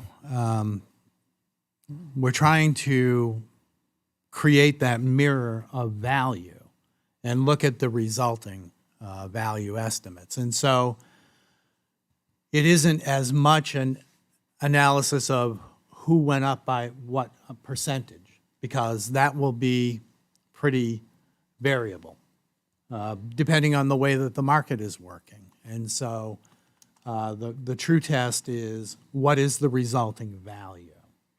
Okay. Does it seem right that a home goes up 40%? And my second question right behind that is, what's the valuation of his house increase? Well, I don't know that he lives here in town. Oh, I don't. I live in Salem. I have somebody, I have a relationship with somebody the way that you do with me. In Salem. okay. Then what's the average increase that went up in town? So on average, the property values went up by about a little bit over 15%. I think you want to ask what's the average of residential? Yes. What's the average residence increase in value over the last time it was completed? So I think he's asking the percentage of increase in residential value. Yes. I don't have that figure, but I can get it for you Okay. if you'd like, Mr. All Chair. right. Here's Thank my you. biggest concern of something that this gentleman said. Okay? All right? Now, a report was sent that was made out by some people in this room from the neighborhood that was sent to John, Me. to you, and I assume that he saw it also. Yes. Okay. That showed that a typical, where some houses, and you mentioned it earlier, a house sold for $466, but was valued at $100,000 more than that. Yes. Okay? Yet this gentleman said only 15, 20 minutes ago, we're pretty sure that we're very close on the valuations in that neighborhood. And you want to know? That's what he said. And you want to know what? We're going to find out. But just that he said that, when he knows these facts, Actually, I don't feel too good about what this person is doing. I understand. And I have one after, go ahead, answer it, please. I said, I understand. Go ahead. Okay. My final question is he an elected official? No, sir. He No? hasn't- So to be an elected official in the town of Londonderry, you have to be a resident. He lives in the town of Salem. Okay. So what? All right. So the short story is that we had an in-house assessor, and he took ill and he retired. He has since passed away. And what we did was when we looked at our assessing department, we went out and finding assessors with the level of experience that you need to be able to do a town like ours is not easy. So what we decided to do was to go out to a contractor that had the level of experience that we were looking for, so that we could evaluate utilities, commercial properties, residential properties, and so that we could move to this 2-year process. As part of this process, as we were talking about this, and I'll share what my input was when they started to go out to do the reevaluation. I said, if you go out and do a reevaluation that sends properties like what happened with yours, I said, this will be the result, what we're sitting here tonight, right? So at some point, I knew this was probably going to happen by guess. In some ways, from what I said to you at the school that day, in some ways, I know it's affected you personally, but in some ways, I want to get it fixed now because now it's come to the boiling point. So what I have is I have someone who has a team of people who has a great amount of experience. I also have someone who understands the Department of Revenue, which he worked for. So I understand now how the state works. So we're gonna try to figure out how to do this right. I'm hoping we're gonna get it right the first time, and that we go through this abatement process. And my hope is that we go through this abatement process. They go, oh, yeah, this is what it should have been. We have it corrected for April 1st, and all of you go on and are better off for it. And you did a great service for the town. That's what I'm hoping happens. So that's the plan as we try to figure this out as we're going. Now, someone taught me a long time ago, I can't fix yesterday, but I am going to fix tomorrow. Yeah. And I know that's not a satisfying answer for you, but that's the best I have. So my only concern here is that, like many people here, I did put in for an abatement. Uh-huh. Yet the facts that this gentleman has and saw, such as a house sold in September for this amount, and it's valuated at this amount. And this gentleman said, we're pretty sure, we stand by with what that neighborhood was, but there's something wrong with that statement. And now if anybody I in this room understand. wants to buy my house for what he has valuated for, I'll take it. Good for you. Mr. Chairman. John, I just I'm wanna- going to come to you, Steve. Yeah. John, I want to say thank you for your time. Thank you. Steve? I just want to make sure the record is clear. I've been here talking about trying to have a meeting with these taxpayers because I'm concerned about the accuracy of the values in their neighborhood. And I understand I that. did not say I'm standing behind 100% the values. I want to make sure that we have as much information as we can possibly have. And to we're make all going to the do this next together. race. And we're going to march down this path together, and we're all Exactly. going to do it together. Yes, sir. You have to come forward, sir. We have big ratings on cable TV. So if I could have your name and address, please. Brian McCurley, 61 Alexander Road. John, when you finish this, I have a. I'm so, yes, okay, please. I'm curious, are the results of an abatement publicly available, or are they between a Everything in homeowner this and a- building is public. So they are, so it's not between an owner and the town? No, Yeah. everything we do in this building is public. That's all I want to know. Thank you. Thank you. Sir, I'll come right to you in a second. Yes. Mr. Chairman, I'm a little disturbed that we're starting to venture into the unprofessional side of comments, and I think that the buck stops with us up here. It doesn't stop with the professional assessor there. So I guess what I'm suggesting is people don't take their frustrations out on an employee of the town or a contract employee of the town. If you take your frustrations out, you should take it out with those of us sitting up here. And we all remember Robin Hood and Everybody Loves the Tax Collector. Folks, are there any other questions? Yes, sir, I'm sorry, I forgot to come back to you. I apologize. Chris Moore, 38 Oak Ridge. Just a question on the abatement process.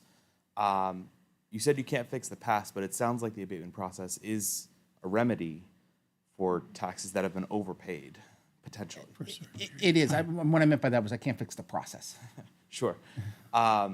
With the abatement Point process. of order, Mr. Chairman, just so you know, it's 1 year. You can't go back more than 1 year. That answers my first question. With the abatement process, well, actually, that answers all my questions. All right, great. Yes, by state statute, we can only go back 1 year. Folks, anything else? Yes, sir.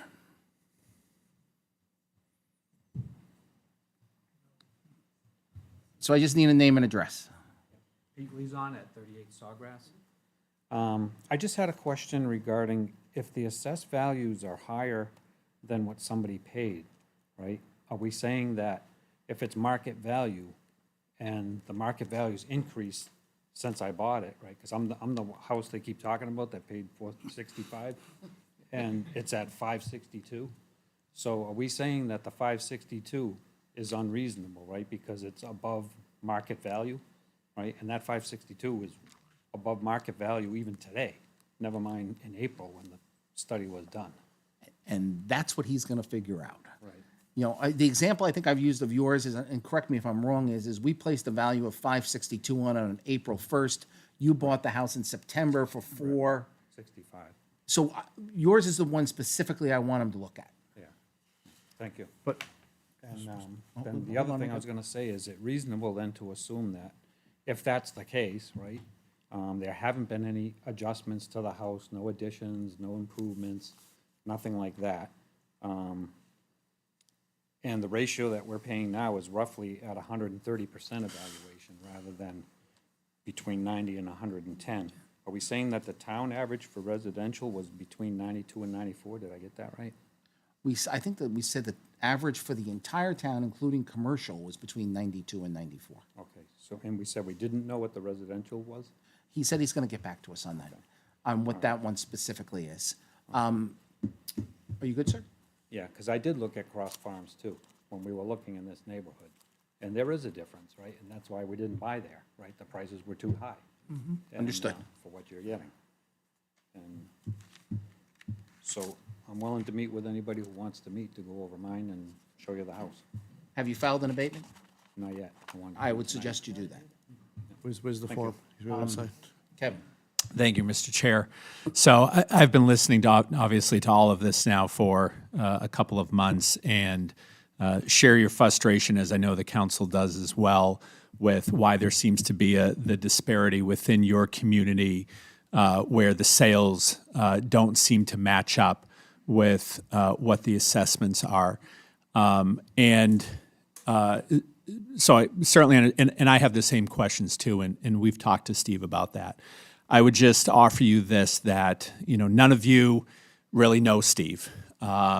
Myself, Lisa, Attorney Malaguti, you know, we work with Steve on a daily basis. First got to know him when he was in charge of the municipal division at the Department of Revenue, and that's how we ended up hiring his company once our former assessor took leave. Here's what I can tell you. Tonight is not the end of the process. There's going to be a process, and if I know Steve the way I've gotten to know him over the last year, he's thoughtful, he's analytical, and he will carefully look at all of this. And I believe in the end we'll come to the right conclusion. If you haven't gotten your abatement in, get your abatement in. And it will be very, as I said, thoughtfully and carefully looked at, because certainly whatever conclusion Steve comes to will also have to meet the standards that the council expects out of staff. So I would just ask for your understanding, your patience, and to let the process play out. And certainly, if you have an opportunity to meet with Steve, would highly encourage you to do that. Did you have anything, Joe? Yeah, I didn't want to put fuel on the fire, but I just, looking at when the gentleman came up here from 19 St. Andrews Way, and looking at, I have that same report that you talked about from last time, and there's stock differences between September and December. He's at 19 St. Andrews, and between September and December of last year, 17 St. Andrews sold, 20 St. Andrews sold, and 21 St. Andrews sold, all around the same sizes. And they sold for anywhere from $389,000 to $432,000. And those assessments were anywhere from $510,000 to $570,000 in the same exact area, in the same exact size building. So I want to give you a little bit of an idea of how big this delta is that they're talking about.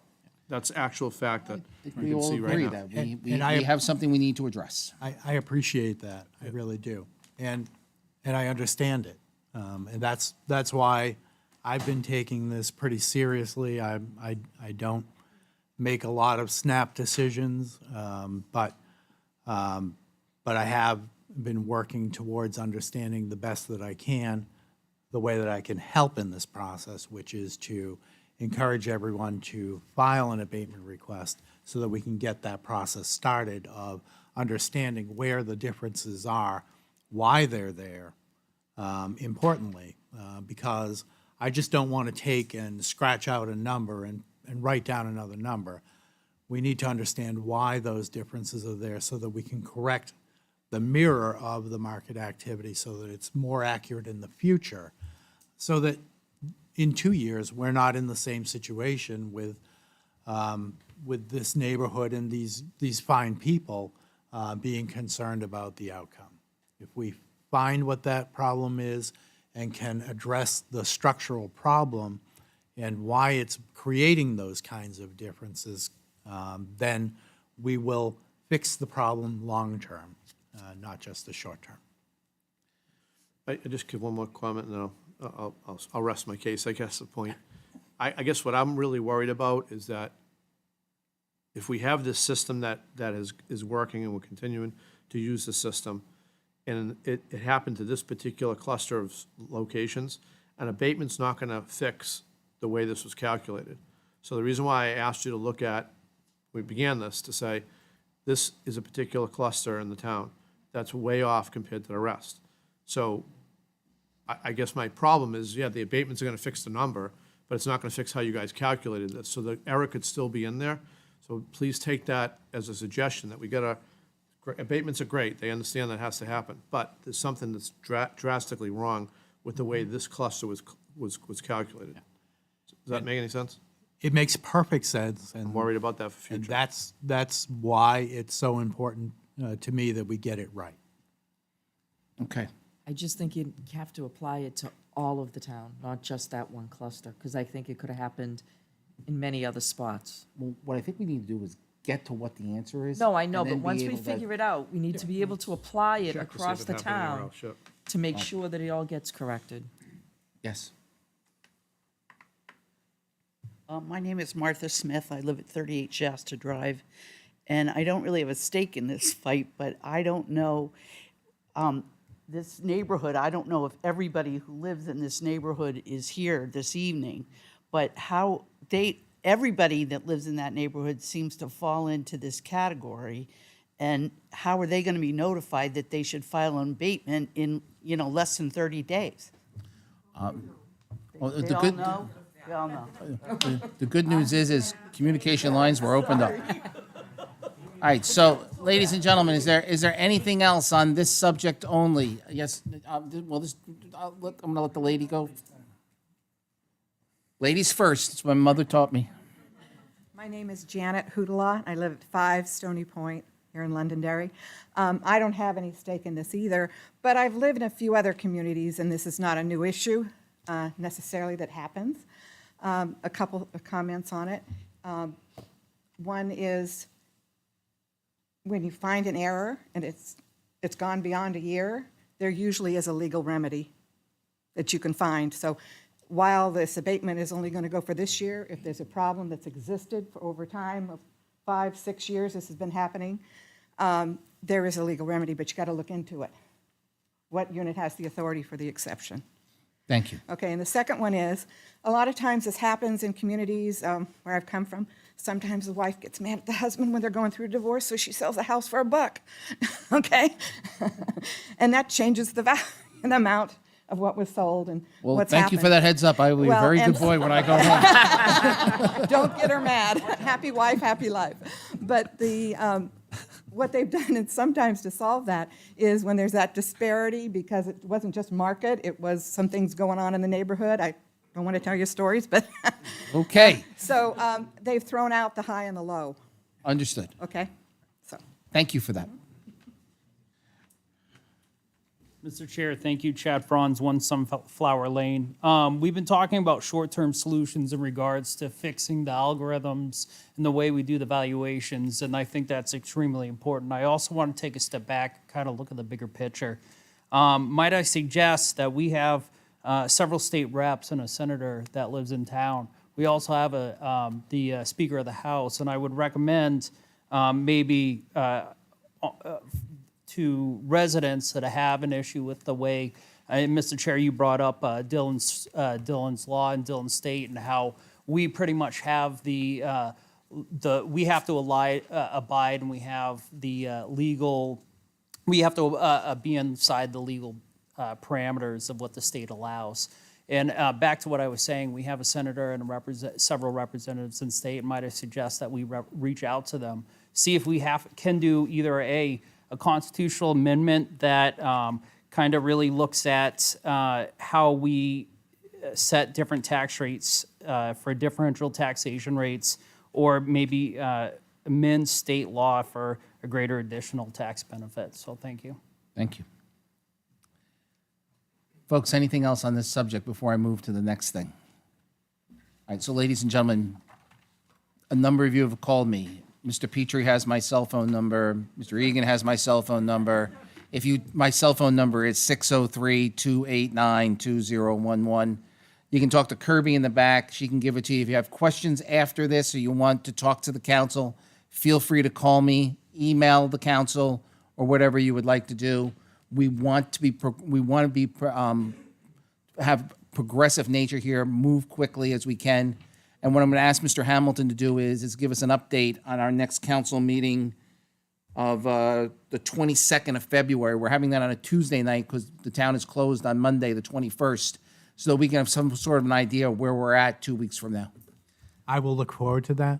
Thank you very much, Mr. Chairman, and to the council. I think this was a really good opportunity to discuss a very difficult issue.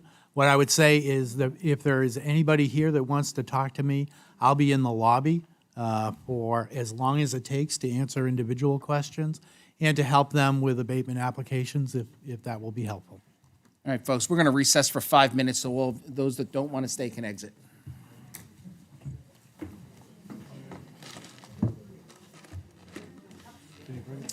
Hi. Hi, Todd. Hey, Todd. Oh, Todd, how are you? I'm well. How are you? Yeah, that'll be at the very end.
Okay, next item up is Energy Efficiency Task Force interviews.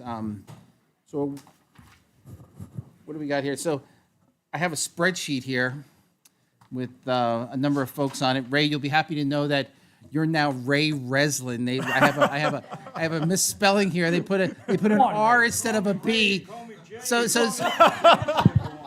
now they call you, now you're Ray Reslin. You have to appoint Ray Reslin. Just so you're aware. So I think we're gonna, what have we got here, Lisa? Are we only doing interviews tonight? Yes, or the council can choose to make the appointments. It's up to you. How would you all like to proceed? How many do we need to? So in the original resolution with the attachment, the council had denoted that there would be 3 community members plus a town council member. That's how it stands now. Of course, it's up to the council to decide if you'd like to change how the committee charge works. John? Yes.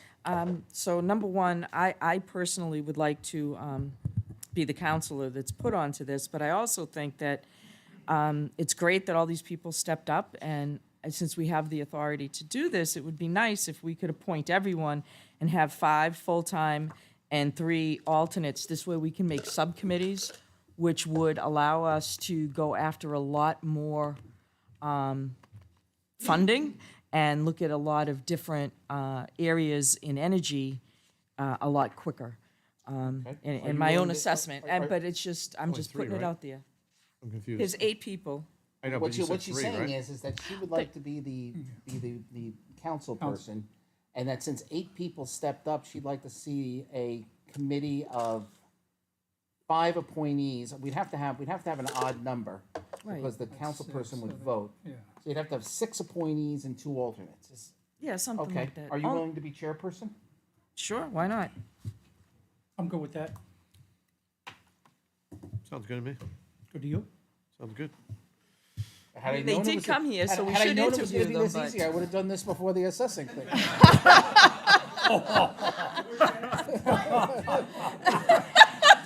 Yeah, it would have been nice if somebody gave me a heads up, Deb. It just kind of happened, bada bing, bada boom. But they are here, so if they'd like to say something. All right, so I have Mr. Breslin, no, hold on, I have Mr. Breslin, Ms. Smith, Mr. Thomas, Mr. Petrie, Mr. Foley, Mr. Devereaux, Mr. Speltz, and Ms. Fury. Would any of you like to address the council? Okay, Would anyone except Ray like to address the council? But Mr. Petrie did. Mr. Petrie, would you like to address the council? What a committee. Ray talks to us all the time. So from Deb, she's told me that I should come up here and kind of tout my background. Well, I mean, anyway, I can show you right now, we have a lot more fun than the school board does. Bob Petrie. I live in Forest Hills, but we're not going to go there. He does too, yeah. As I understand it, Deb's looking for volunteers to get on the Energy Council, which, or Energy Commission, which in my mind is a power type of thing, generating power, generating electricity, various ways to do that. You got wind, solar, geothermal, nuclear, fossil fuels. So basically, there's all kinds of ways to generate power, electricity. And in my background, and I've interfaced with power and petroleum industry for 45 years and have an intimate knowledge of how power is generated, or electricity is generated, from all these various things that I just mentioned. As far as my education, MBA, focusing on economics, finance, business management, excuse me, heavy background in statistical analysis, pretty good in math. Served 4 years in active duty in the United States Marine Corps as a combat officer. So I have a background in managing projects, should I say, or missions. And one of the things I learned in the Marine Corps is the 7 Ps of performance. Don't say it. John, you're kind of smiling. You know what that is? Feel free, go ahead. Okay. Go ahead. Prior, previous, planning, prevents, I'll clean this up, P, poor performance. Yeah, I knew what it was. You knew what it was, okay. So I was waiting to see if you were going to go do the whole marine thing for me. So basically what I'm saying here is I'm project oriented, basically I'm pretty good at identifying sources of things that are beneficial that we can endeavor to undertake. And basically in a management position, you're talking about planning, organizing, staffing, directing and controlling, which is the principles of management, other than the 7 Ps of performance. So what else here? I guess one of the things that, if I'm putting on the committee, is that I would want to first identify what the town has done relative to energy conservation, saving taxpayers money. So I guess that one of the things I would imagine you're doing is in this recycling thing, you're getting recycled materials to generate electricity, or is it being sold to someone and they give you some kind of monetary benefit from this that you can apply to taxes, or are they We using haven't it done to that yet. recycle It into is, I plastics? talked to John O'Connor, our state rep, Yep. and this is something that's relatively new, and we can do that. We haven't done it yet, and that would be one of the steps that So we that's would, that's why I something- said there would be subcommittees, and that's why I kind of have a plan, believe it or not. If I'm on the committee, then I would want to get an assessment of what we're currently doing in the town as far as generating tax breaks for the residents relative to any kind of energy savings projects that are out there. There's so many different things out there. I mean, does anyone want a nuclear power plant in them? I don't think so. Does anyone want to? We don't have the technology on the resources to do geothermal. But there's co-op power that you mentioned, John, earlier, which is a viable solution or alternative here. If people are familiar with jet engines, the principle of a jet engine can be applied to generating power, and it's not as expensive as building a power plant. Something we look at. I don't know about windmills or wind farms or solar panels, something we can always look at and see. So basically, that's me, what I could bring to the table here. Any Thank you, sir. questions? I don't have any. So with that, folks, Ray, unless you really want to say something, I'm just going to move to motions. No. Oh, I mean, we were here to be interviewed by you. well, I mean, if you'd, we're going to appoint all of you, but if all of you'd like to address the council, you're here. You took the time. So I have this gentleman right here. Come here. Bob, thank you very much. Oh, okay. I was waiting for the- Appreciate your comments. Sir, you can have a seat, you can, whatever you like. I just need your name and address. Hello, so Kevin Foley, 69 Stonehenge Road. And I've actually lived in town all my life, so went through the high school. And I actually started on energy efficiency when I was at the high school. I was still 17, so 40 years now in the trade. Power plants, gas turbines, jet engines like we have over at Granite Ridge, coal, hydroelectric. But at the same time, I've also managed all the HVAC systems, so I know those inside and out. So when we talk about energy efficiency task force, I'm thinking that we're gonna do an assessment of all our buildings, try to figure out where we can save money, where we can save with investments, so where can we put in more energy efficient equipment, figure out our bills, see if we're paying the right price for natural gas and electricity. But only when all that is done and we've lowered our consumption as much as we can, then you start looking at renewable energy. And I can say that we don't even have enough waste in this town to start generating our own electricity. But we can with partner. thermal, but We can partner. no, not technically. When you look at waste energy, you got a power plant up in Concord, and you've got 2 down around Haverhill, Andover. And actually, they're taking like everything we can. It's really massive. They take multiple towns, and it's really a big business. So I wouldn't want the task force to start off with the wrong impression that our money's best spent doing what we can to lower our consumption, get the best pricing for natural gas and electricity, and then look at other things. And I've also been NEBCEP certified, which is a solar PV and solar thermal energy. I've done that for many years. I've been involved with wind. So in the end, if we want to start looking at those things, take a look at them. So be able to help evaluate with all that. Yeah, so Kevin, what we're going to do is, as a task force, we're going to give you a charter. You're going to, with the exception of the chairperson, you're going to elect your own officers. Yep. You'll set your own, we're going to give you a time limit that we're going to look for reports back. Yep. And we'll move from that point going first. Since I have a volunteer for the chairperson already, that position's been taken already. Yeah. But you're going to have to put a vice chair and a secretary in place for the task force. Okay. So that'll be one of the things you'll accomplish at your first meeting. Great. And you'll all have to go and be, I believe they all have to go and be sworn in, right? Yes, is that a yes? I don't believe so. Task The force? task I don't force think, not for members. task force. No, Okay. no. All righty. Is there anyone else who wants to address the council? Yes, sir. Mr. Thomas.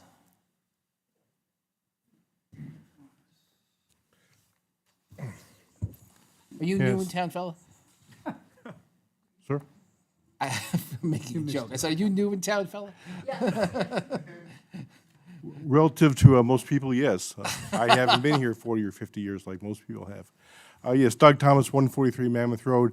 The reason why I'm speaking now, because we're all going to be appointed, is I'm currently the vice chair of the House Science, Technology, and Energy Committee for the last 6 years, and I think I can bring reality, practicality, and sanity into a task force by virtue of the fact that over the past years we have heard all testimonies involving all types of programs, schemes, initiatives, whatever you want to call them, that may or may not be of value to your endeavor here. I would be able to steer the town either towards or clear certain areas by being able to bring in speakers, either from the utility or from other parts of our House Committee who have had extensive background and knowledge in the various programs that are being offered, with the understanding that not everything is as it might seem, and also to make sure that the town does not enter into any agreements or involving policies that may inadvertently have unintended consequences. There are programs out there that the town can get involved with, and then there are some pros and cons that they should be made aware of. So I can bring people in to talk to both sides of the coin, so to speak, to make sure that that we get all the information so that we can make the right decision on how we can save on our energy programs here. So Fantastic. That would be great. that would be my contribution. Terrific. Thank you. Thank you. Thanks, Doug. Chairman? Yes. Doug, I'd like to just echo one of the points you made. I think it's important for the committee, the task force, to take on projects that are small enough that they can get their arms around them and work the projects and try to avoid taking on world hunger and things like that, that will just kind of explode the committee out and not task force out and won't get much done. So I would recommend, if you're on the task force, to help steer the task force into smaller projects that you can complete as a task force. I agree. Just as an aside, there is new technology out there now of small modular nuclear energy that is becoming popular. So we maybe a little bit too much of a stretch for this town, but just to let you know, there is new technology out there that's coming in being. So we might be able to address those as well.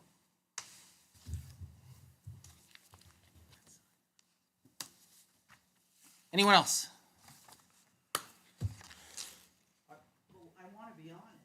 Well, we're going to put everybody on it. Do you want to say If something, you though? want to address the council. Please, I mean, you all came down here and you spent the time to come on down. I have something to say, but I mean. Mr. Reslin, would you like to speak, Mr. Reslin? Poor Ray, I can't believe they Come on, spelled your Ray. name wrong. I miss you. I wanted to meet this new guy, Reslin. Yeah. 3 Gary Drive, Londonderry, and that's where I live. Thanks, Ray. For the past 50 years, you know, and so, anyway, these folks that spoke, they're gonna be a big help.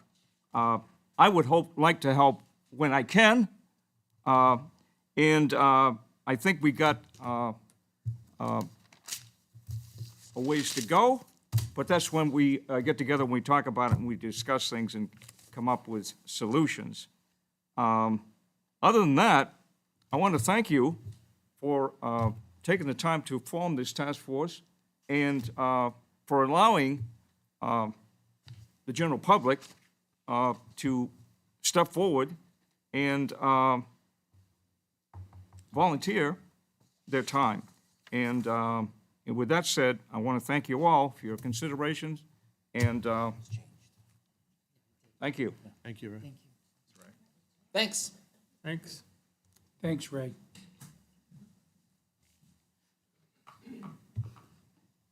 Martha Smith, 38 Shasta Drive. And I feel since all the men came forward, I had to represent the female point of view. As a father of daughters, I Well, respect well, that. Chairman, but we're the volunteers that are Hey, you coming know, forward. see, now you're one of us. Yeah. Oh, boys. One of the guys, Deb. Hey, he just said it. Boys. You've been hanging out up here too My long, Deb. background. But as a father of daughters, I respect that. Please proceed. Yes. My background is that I'm a lawyer. I spent the bulk of my career working for a utility in their division that handled energy services to various municipalities, businesses, school districts. And I'm very interested in the whole area of energy and what can be achieved, and it's constantly changing. So I thought I would throw my hat in the ring for this task force as well.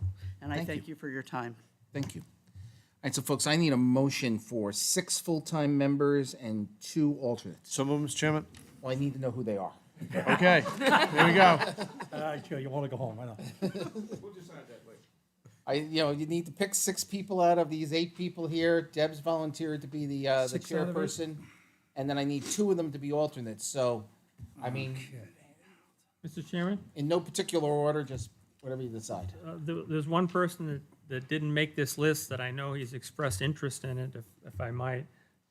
Ron Dunn, who's in the back of the room, has expressed interest in serving on this task force, and if the task force can stand having an additional member, then I would recommend that. So, Ron, do you want to be on this too? I would be willing to. Okay. So I need 6 full and 3 alternates. Okay. Boys. Here we go. So, All right, I'll make a so motion. somebody put a motion on I'll the make a floor. motion, Mr. Chairman. Done. I'd like to put Martha Smith, Doug Thomas, Bob Petrie, Kevin Foley, Mike Speltz, and Ron Dunn as full-time members, and the rest here as part-time members. I'll second that motion, Joe. Okay. When you say part-time, you mean alternate? Alternate members. Yeah, I agree. Okay, did you capture that, Kirby? Have you guys got it? Does Want to everyone make got sure it? we know we have it straight? Yes. We have Got a it? second? Yep. Okay, I need a second. Second. All those in favor, signify by saying aye. Aye. Aye. Chair votes affirmative. Congratulations, folks. There'll be forthcoming from the staff. There will be in support of the chairperson, Ms. Paul, Counselor Paul, that is, that and they will assemble their first meeting. And she will start the first meeting with naming a vice chair and someone to work to keep the minutes. We'll provide staff for that as well, but someone needs to be the secretary and work with that person. All good? Thank you. All right, next item, town manager action items and next steps. Mr. Chair, just a very quick few things here. As the council will recall, on January 11th, Town Manager Kevin Smith gave notice of his resignation with an original separation date of March 11th, 2022.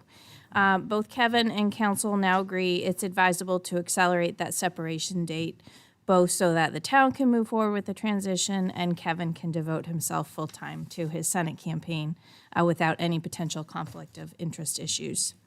Kevin has worked extensively over the past month to transition pending matters, and the transition has progressed to a point where all concerns are satisfied that the transition is now timely. So accordingly, the town and Kevin have agreed that today is Kevin's official separation date. So tonight I have two just sort of cleanup matters for the council's consideration with regard to his separation. The first matter, and I'll take them separately, so we'll do the first one first and then the second one. So the first is in recognition of his many years of service to the town as town manager, and given he originally provided his 60 days notice pursuant to his employment agreement, I'm requesting that the council agree to pay out Kevin's accrued time and make the pro rata contribution to his retirement account on those wages, notwithstanding and thereby waiving paragraph 4 of his employment agreement. So what I'm looking for is for the council to consider a motion or make a motion to waive paragraph 4 and pay out his accrued time and his pro rata contribution to his retirement. Chairman, I'd like to make that motion. Okay. So I'll accept a motion to acknowledge what the assistant town manager has reported to us. In that manner, the motion will be stated. You're making the motion? Yes. You're seconding? That is correct. Any questions? All those in favor, signify by saying aye. Aye. Chair votes affirmative. Okay. Mr. and then- Smith, thank you for your service. Thank you. Thank you for your service. Under Resolution 2022-01, Correct. That is, you have been provided with a proposed resolution to appoint Assistant Town Solicitor Michael Malaguti to the role of Acting Town Manager, effective at midnight tonight. So Kevin, you got a couple more hours. For a period of 120 days pursuant to the charter. whereas town, It doesn't come out. Your name slides out. That's what happens. Hey, sit down. You got 3 more hours. Whereas the town manager, Kevin Smith, has previously announced his resignation, and he and the town council have mutually agreed upon a separation date of February 7th, 2022. Whereas the town council accepts Mr. Smith's resignation and considers such resignation to render a position vacant as of 11:59 p.m. on his separation date. Pursuant to Section 4.2 of the Charter, the council may appoint an acting town manager for the term of 120 days. Now, therefore, let it be resolved that the Londonderry Town Council hereby appoints Assistant Town Solicitor Michael Malaguti as the acting town manager and pursuant with Section 4.5 of the Town Charter, with such an appointment become effective February 8th. I'll have a motion to approve Resolution 2022-01. So moved. Second. All those in favor, signify by saying aye. Aye. Chair votes in the affirmative. Mr. Malaguti, you are now the acting town manager. Mr. Smith, we appreciate your service, and we thank you for your service, and we wish you good luck and pursuing your next endeavor of being a United States Senator.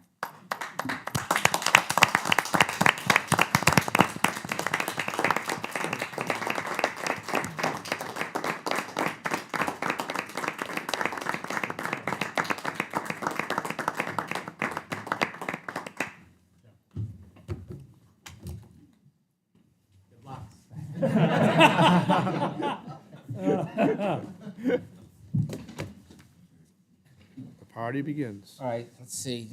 Now you heard Deb wants her house inspected. Get right on it. Hasn't had any visitors in 25 years. That's good. I like it that way. All right, that's it. Old business. We got to appoint Figgy. I'll take a motion to approve the minutes as were emailed and presented in our folder for January 24th, So moved, Mr. 2022. Chairman. So moved. Second. Second, I have a motion and a second. All those in favor, signify by saying aye. Aye. Chair votes affirmative. Minutes are approved. Let the record reflect that I've had the council sign off on the warrants and that the vote that was taken at the meeting after the deliberative session on Article 17 at 5-0 has been corrected to 4-1. As Councilor Paul has corrected that, there was a slight misunderstanding during that period. So that has been presented correctly and signed off by the Town Council. I'm looking for an appointment for Mitch Fegg to a full-time position on the ZBA. Let's make a motion. Second. All those in favor, signify by saying aye. Aye. Chair votes affirmative. Mitch, please see the town clerk to be sworn in. Liaison reports. Anything new for liaison reports? Assistant Town Manager report. The only thing I wanted to do is highlight that on January 27th, the New Hampshire Department of Health and Human Services held a meeting to provide an update on the status of cancer in the communities of Londonderry, Merrimack, Litchfield, and Bedford, with a focus on Merrimack. However, we were invited. That meeting was broadcast live, and we put it out on the website, but there is now a link to it on the website and on Facebook if you want to rewatch it, and it also should be playing on the cable station periodically. Fantastic. Mr. Town Manager, your final report. Last one. The only thing I'd like to report on is I attended probably my final Old Home Day Committee meeting among staff last week, and which included Dave Wally, Lisa, Mike, Kirby, as well as Katie Sullivan. And I know the plan is for them to get the group that worked on Old Home Day last year together in the very near future to start planning a even bigger and better Old Home Day for 2022. All right, our next meeting is February 22nd of 2022, so it's 2/22/22. 2-2. And that is going to be on a Tuesday evening because we are closed here at Town Hall on Monday evening, the 21st. It'll be at 7 o'clock in this room. Accept a motion to adjourn. So moved, Mr. Chairman. Second. All those in favor, signify by saying aye. Aye. Chair votes affirmative. Good night, ladies and gentlemen.